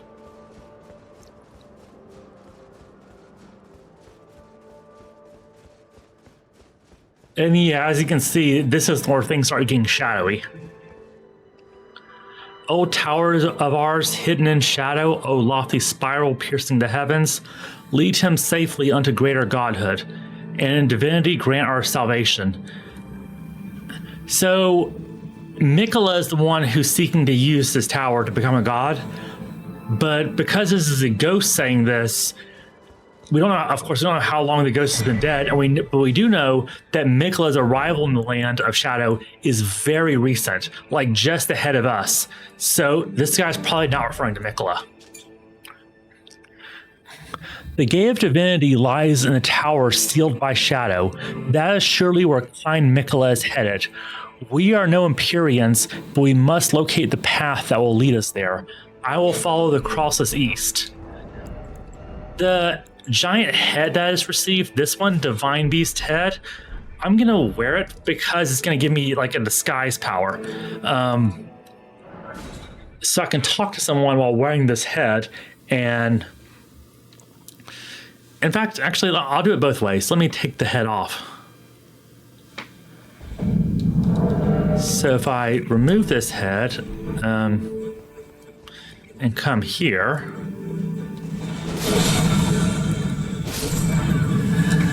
there's actually a lot more to explore down the like poison area of the city. I'm probably not going to bother because it just gives you like a talisman that I don't really need. But this is like a very high-ranked person in the Horn Scent. Okay, so she won't talk right now, but if I wear the head of the Divine Beast...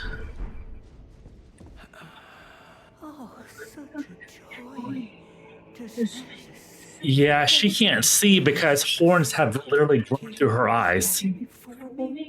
Oh, and I felt the sacred beast's essence fade. A great anxiety welled up within. Forgive this old woman. Well, yeah, you felt the beast essence fade because it killed it. I cannot express. after an eternity of the mind, Moses have at last reached the heavens, as if it's a gracious arrival. Oh, I like it, very fashionable. I am your vessel of the sacred beast. Have my son accompany you to war, and dance like dancer. Yeah, he's kind of dead already. Upon Mesmerity's wrath. They who betrayed us, they who burned us. It wasn't really betrayal. And there again, they spell deserts deserts. The translation team really needs to do a better job with this stuff.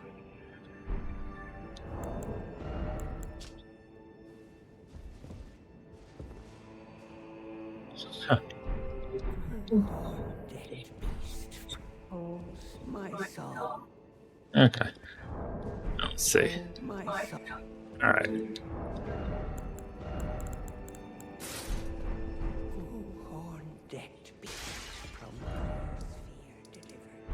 We can talk to her again after defeating Mesmer.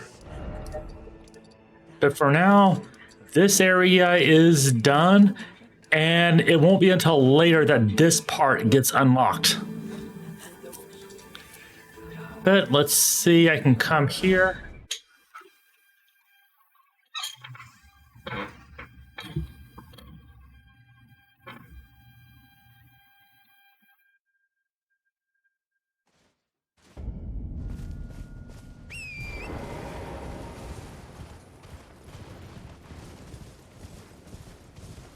And by the way, just as people didn't know that Stormvale Castle was skippable, like there's a path around there, some people think that this dungeon area and then this dungeon area, Castle Inces, are required. They're not. There's actually a way to skip Castle Inces and proceed past it. So you can actually skip both of those dungeons. But I do recommend doing them because, I mean, it's part of the game, and, you know, why would you want to miss out on part of the game?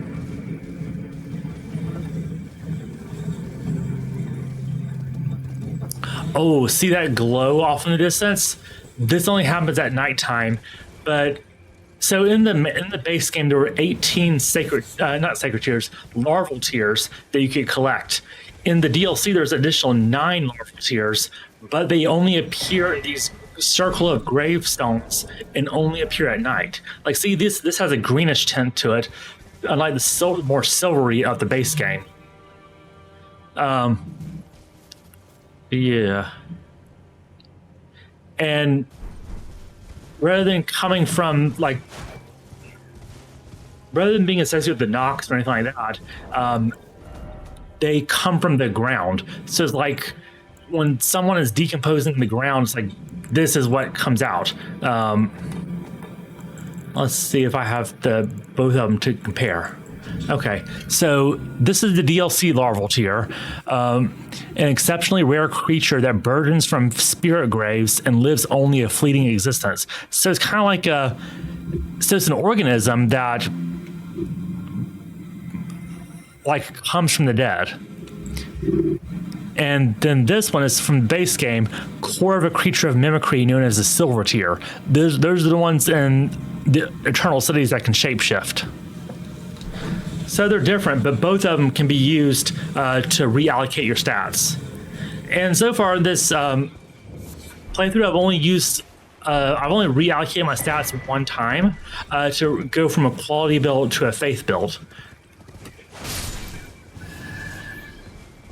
So yeah,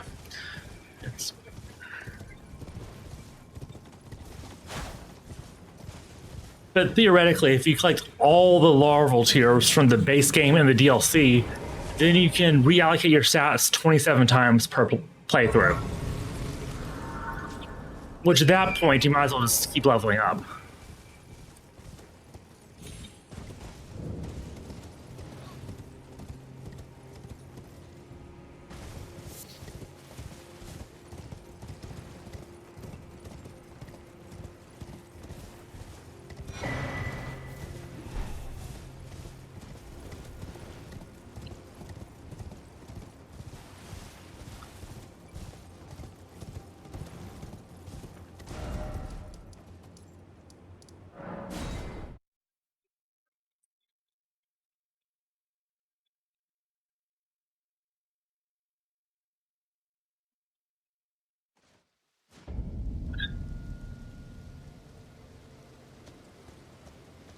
And when I mentioned that Placidusax only has 2 heads because some of his other heads been torn off, when we get to the southeast part of the map, we'll fight the dragon that tore Placidusax's heads off. And that's an even more, like, absurdly difficult dragon than Placidusax. But the spell I'm going to obtain, Hestret Spears, will work well against both dragons. I like to ride on the side here because of the ballista.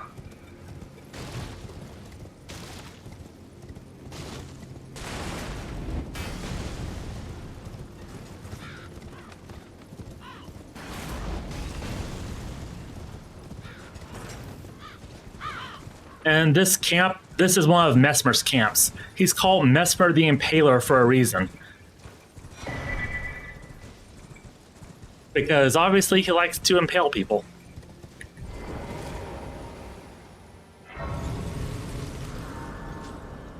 This is like the main force in this area. So up here is Castle Ensis, but there's power-ups we can get before then.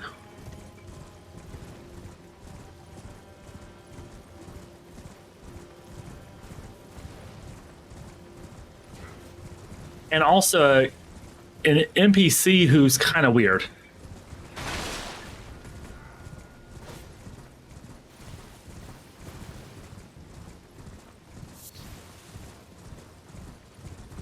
And of course another across the Nicola. Let's see, what did he abandon here?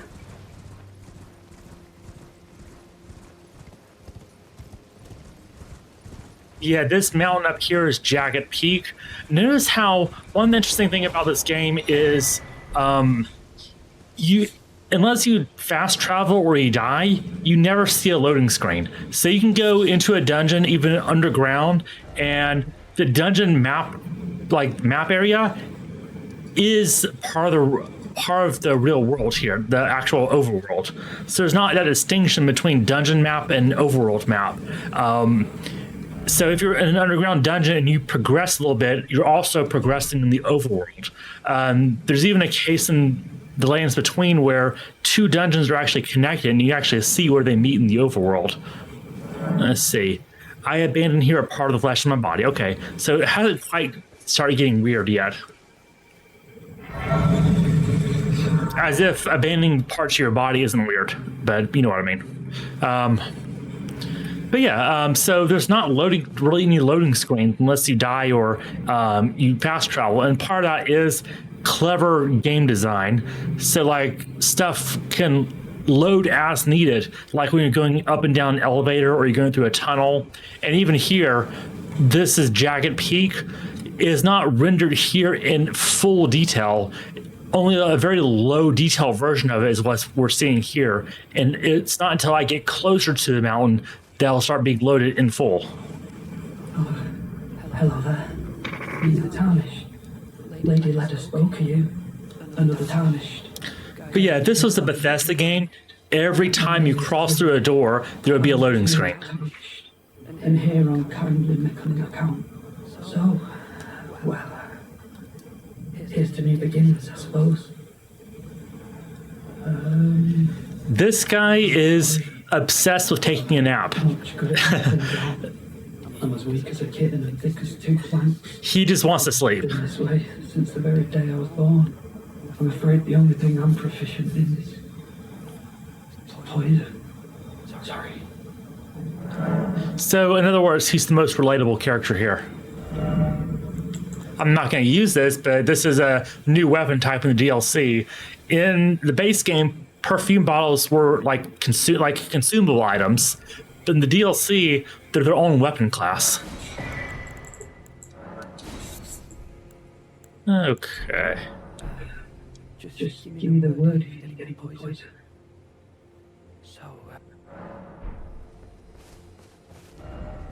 Right, and let's see.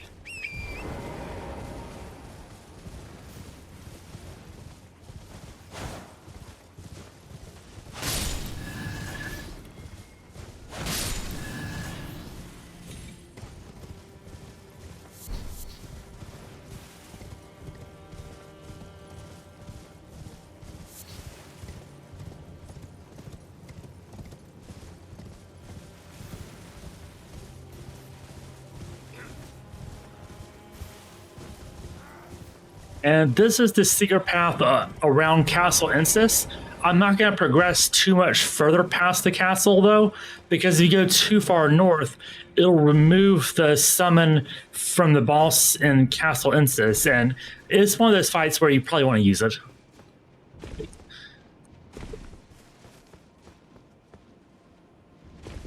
Okay, shouldn't have dropped down that far.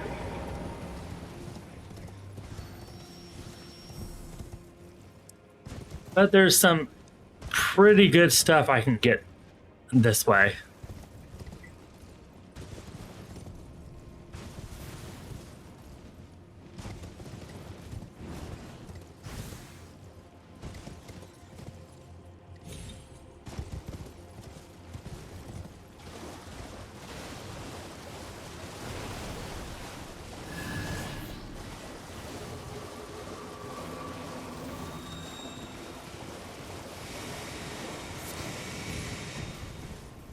Including there's a talisman that'll make my blasphemous blade even better. As if it wasn't already one of like the best weapon in the game. And that's another reason I'm pushing the faith stat so highly, is because blasphemous blade benefits the most from your faith stat.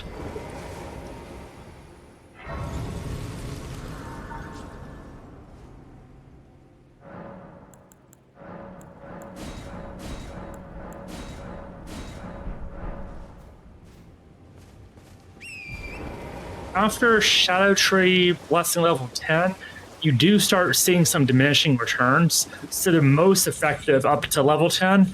But even still, once you get into, like, especially when you get to the final boss, you'll be glad to have collected every single one of these Shadow Tree fragments.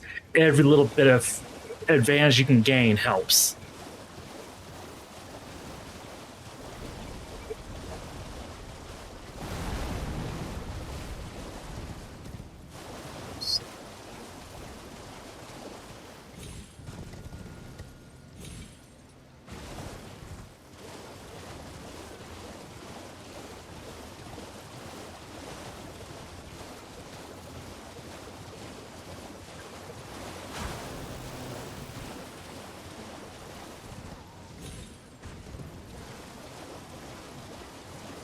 So as for the length DLC, I'm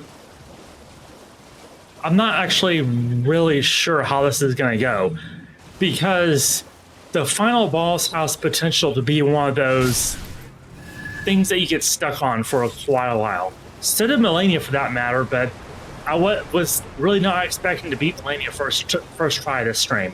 That really saved, like, there we go, two-headed turtle talisman. So I can replace this with a direct upgrade. It's really good for recovering stamina quickly. And when it comes to the final boss of this DLC, stamina recovery is essential. Alright, there's more I can get downstream, but first, there's a talisman I really want to get.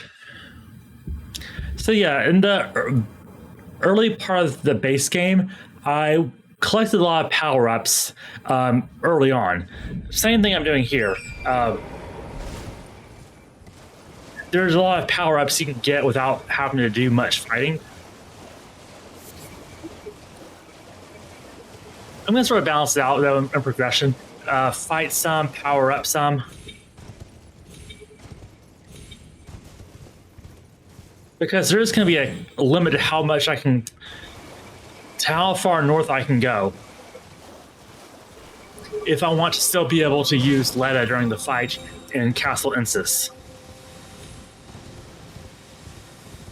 Because Renala from the base game, she has a sister, and that's who the next boss fights, the next major boss fight is going to be against.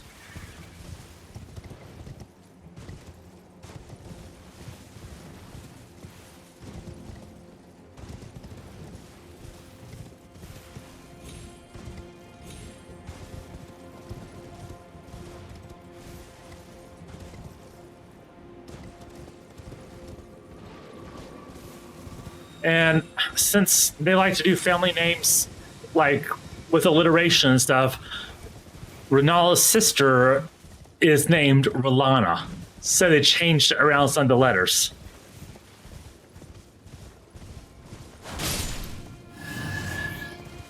Here's a nice little trick with these things. So with these, to unseal the spirit springs, you're supposed to find a rock cairn nearby and destroy the rock cairn.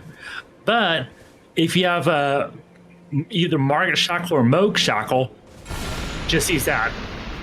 And you don't have to go looking around for a rock cairn. Just use a shackle.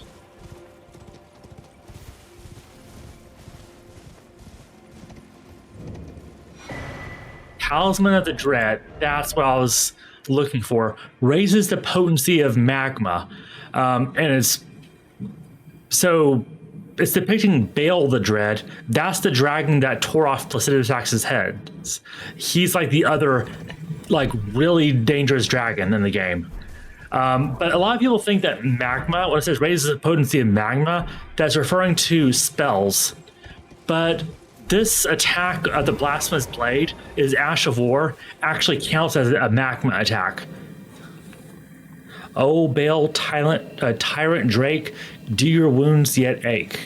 Is your fury still yet to crest its zenith? Hurry, hurry, and lay it all to waste. Lay waste to the proud, the conceited, every last one of that arrogant lot. Okay, so, I can go ahead and equip Talisman of the Dread.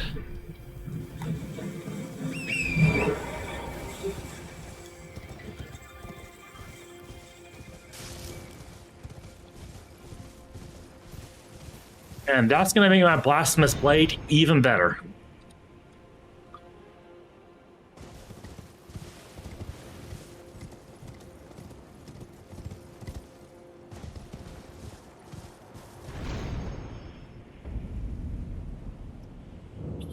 And again, this isn't Scadu Altus, it's Shadow Altus. And that pillar off in distance, it's an interesting landmark for a reason. So I'm not going to want to progress much further north than here. So in fact, I'm actually not going to go north of this fort. But there's stuff in the fort you can get, including one for fire resistance. That's very helpful. Because Rolana does fire damage too. Her specialty is fire and magic.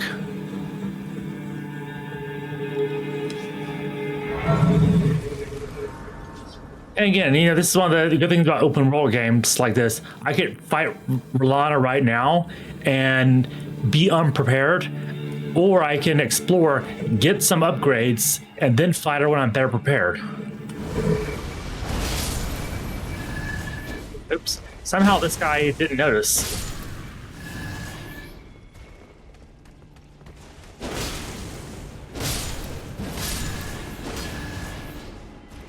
And this is hard to find, but if you come around here and climb out these cages, this is the best fire defense talisman in the game.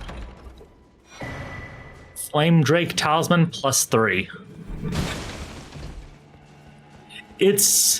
So once you get the first Flame Drake Talisman, the upgrades from there are marginal upgrades, so they're not going to make a huge difference. But I think at the most, like the +3 gives you 22% resistance, which it's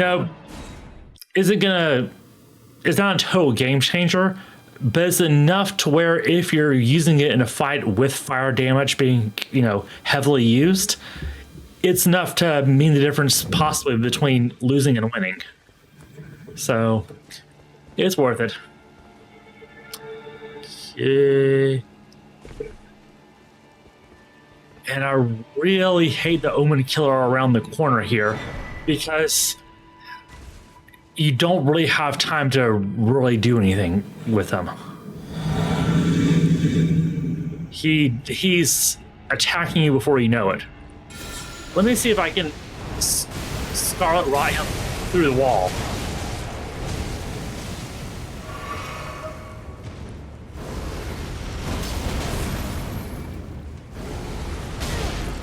Yeah, he can knock you out of your attack with those heavy swords. Yeah, that's why I really hate this enemy. Come on, let me... Okay.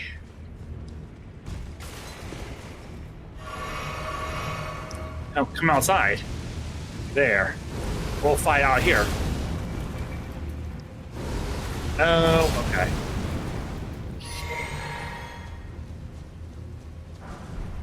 Come on. Find me out here.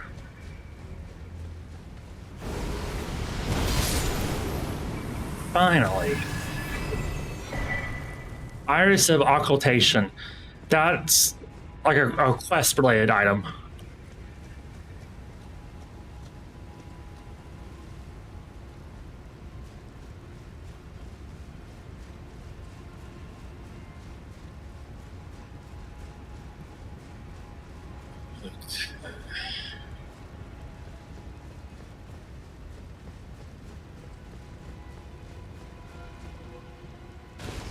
And I don't really need to fight this boss, but it's runes.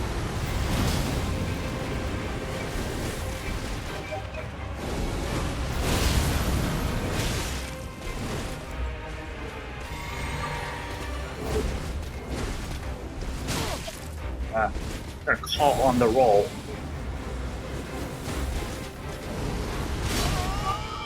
Okay.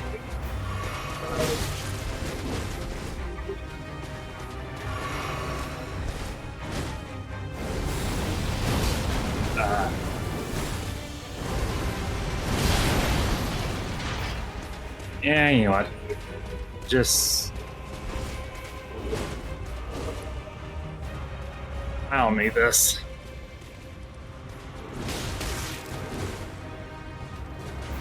Come up here. If you can climb a ladder.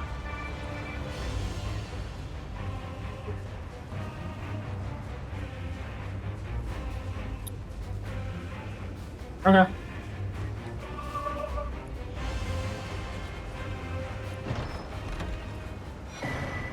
Oh, that's it? Okay. Oh. Oh, he can climb a ladder, okay. Okay, but at least I'm up here now.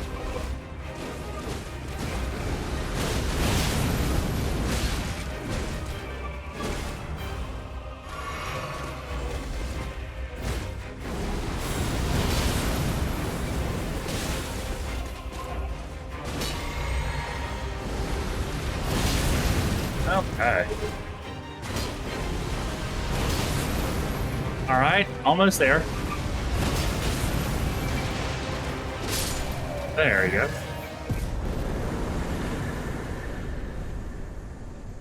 Not really worth it, but runes are runes. Yeah, I got an incantation. It's holy damage though, and holy incantations are not that great. So back here.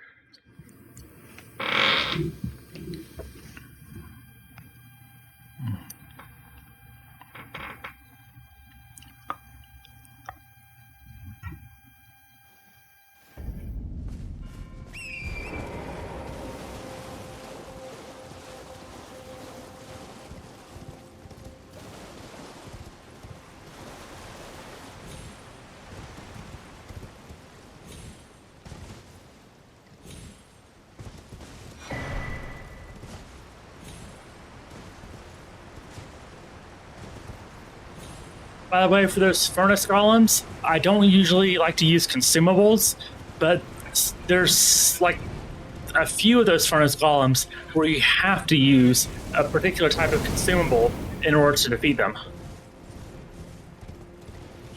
And unfortunately, that consumable uses a very rare material to make. So you just have to be very careful with it.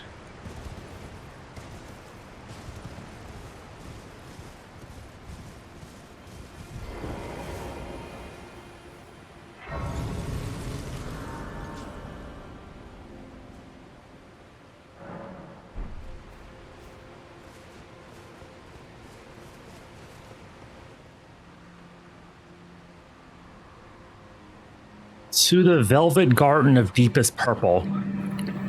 Oh, to slumber in such a paradise. The garden he's referring to is currently sealed by Mikla's power. But once Mikla loses his power to seal it, I'll be able to visit that garden he's talking about. In fact, getting to the garden entrance will be my goal for this stream, which I'm kind of close to it now. So I'll do that before I end the stream. Oh, and by the way, these pots up here, if you shoot them with a bow, you can get a bell bearing. But I think it's just like it's some useless item that the bell bearing is for, so I'm not gonna bother with it.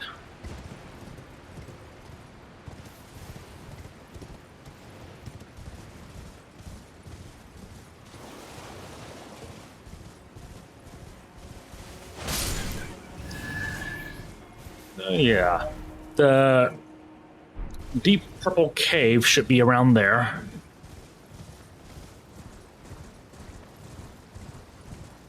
And some of these giant sheep can really mess you up if they become hostile. So, oh, and these guys, in the Land of Shadow, these guys are friendly. It's the red ones that you have to watch out for. So if you talk to them, you get one of these. And if you attack one of these things, then you make an enemy of more. He's really protective of these creatures. So unless you're ready to fight more, which you may want to do, actually, yeah. I want to leave them alone.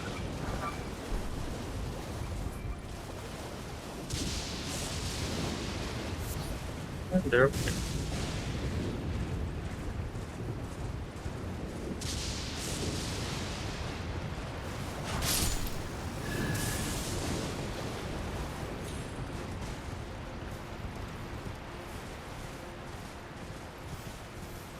The Land of Shadow is very, the geography is weird. There's places on the map that looks like they should be a straight shot that are definitely not. And it's not always clear how you get from one place to another.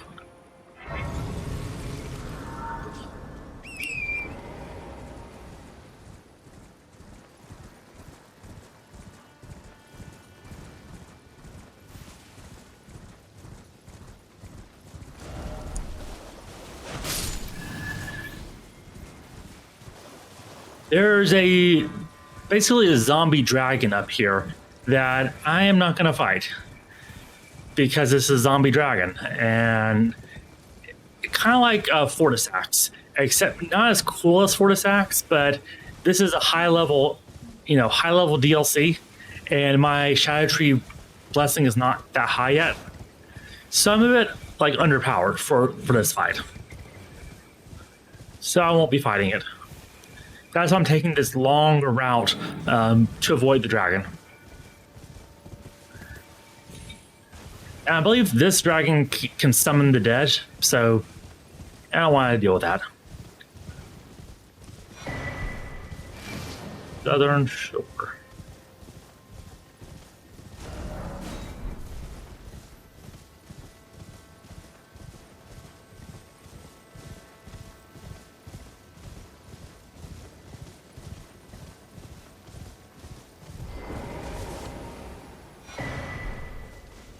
What did he abandon here?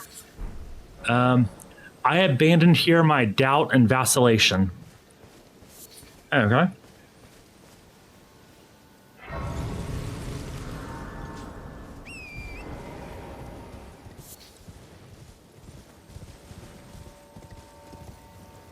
Noted.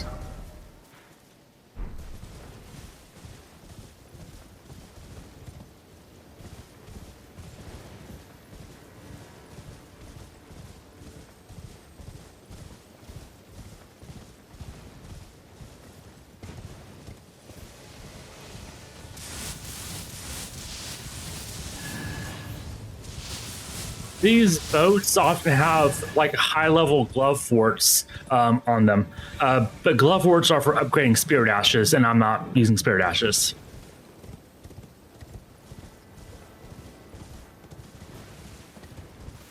Yeah, if you want Glovewort level 9s or even the Great Gloveworts for maxing out your spear dashes, I would definitely recommend checking every single one of those boats, those stone boats. These stone boats, obviously, you're not going to make a boat out of stone if you want to actually sail. They're basically like giant coffins. They're in the shape of boats, but they're coffins. That's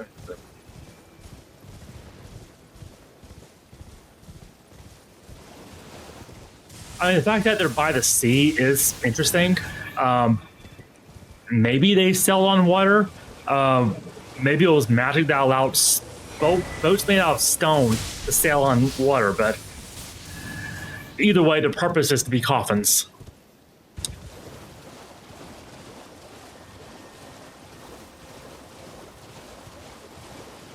So the secret area that Mikla doesn't want us to go to is here. I'm going to grab a shadow tree fragment from a cave and then proceed to that area. Okay, can't level up quite yet. Let's see, my blessing level is 5, so not quite at the point where I'm getting a ton of benefit, but enough to where I probably won't get one shot by everything, at least in the early part of the DLC. So, yeah. This demi-human right here is dangerous. Can I avoid it without him seeing me? I don't know. Then I'm running. I mean, normally I fight him, I just don't really want to fight him. Okay, Shadow Tree Fragment. And there's a sword down by the beach you can obtain for being the boss there. But it's a sword that is not really suited to my build. It's the Starline sword.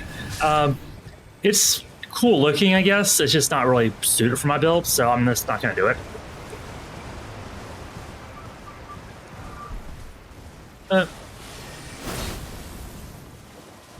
It's kind of what this guy's using. Similar to that. He sort of fights like Yoda, flipping around and stuff. But I don't really care to do that. Let's see. Yeah, these are just Gloveworts. Okay, so this is the goal here. And the only real obstacle that'll be in the way is a troll. The troll is worth killing, though, because it drops a useful item. And I have the pest threads incantation if I need it. He's on uneven terrain, so that sort of makes it a little bit tricky, but not a huge deal.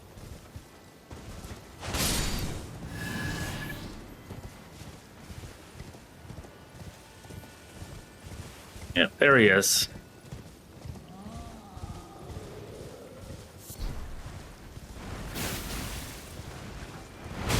All right. All right.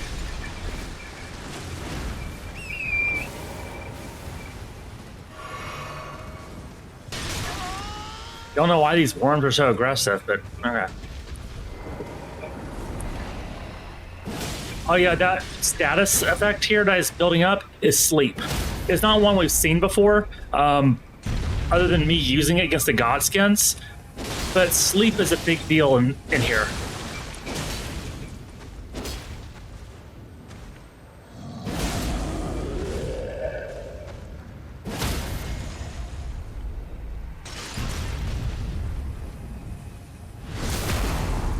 There we go, got the riposte this time.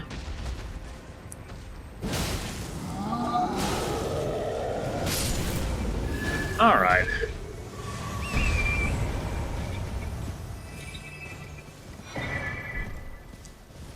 Hefty cracked pot. That's an item used for the consumable to defeat the furnace golems.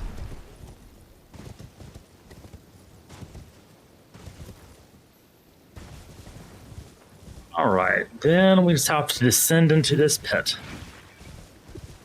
And even though I'm not going to be able to proceed further, it's good to see the before and after here, because there's a plot reason for it, and you can't really appreciate it fully unless you sort of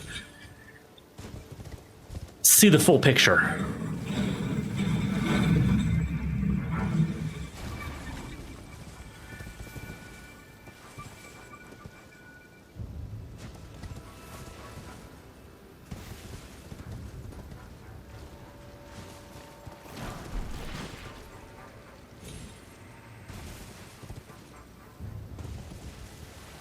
Yeah, now it's just a matter of not dying from these jumps.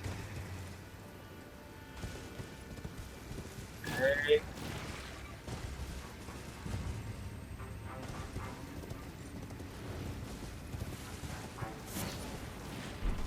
Deep purple lily.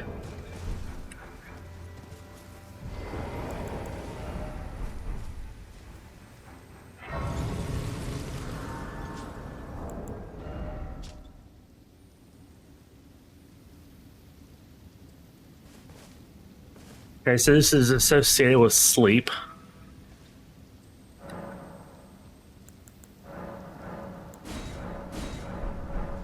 And how much do I need to level up? About 21,000. Yeah, almost like 21,000. So let's see if I have something for that. 15. Yeah. What's the best? Okay, using this and the other one.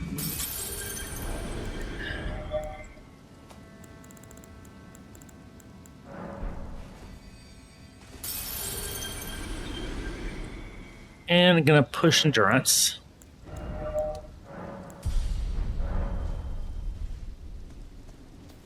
All right. And if you've played the original Dark Souls, and you've went underground too early, then you know how frustrating seeing this could be. But fortunately, you know, there's fast travel in this game. But yeah, this appears to be the symbol of Mikla's Haley tree. Sealed and obscured by Mikla. So the message here is Mikla really does not want anyone to find what's down here. And once Mikla loses his power to maintain the seal, we'll be able to explore and see what he wants to keep hidden away. But for now, I got a lot done this stream, so I think I'm good calling it here for tonight. Beat Melania, came close to beating Placidus Axe a few times. I'll definitely get him for sure once I get a better spell. Beat Malakath. Beat the final like 3 bosses in the game to complete the base game. Beat the Divine Dancing Lion here. Got a bunch of power-ups.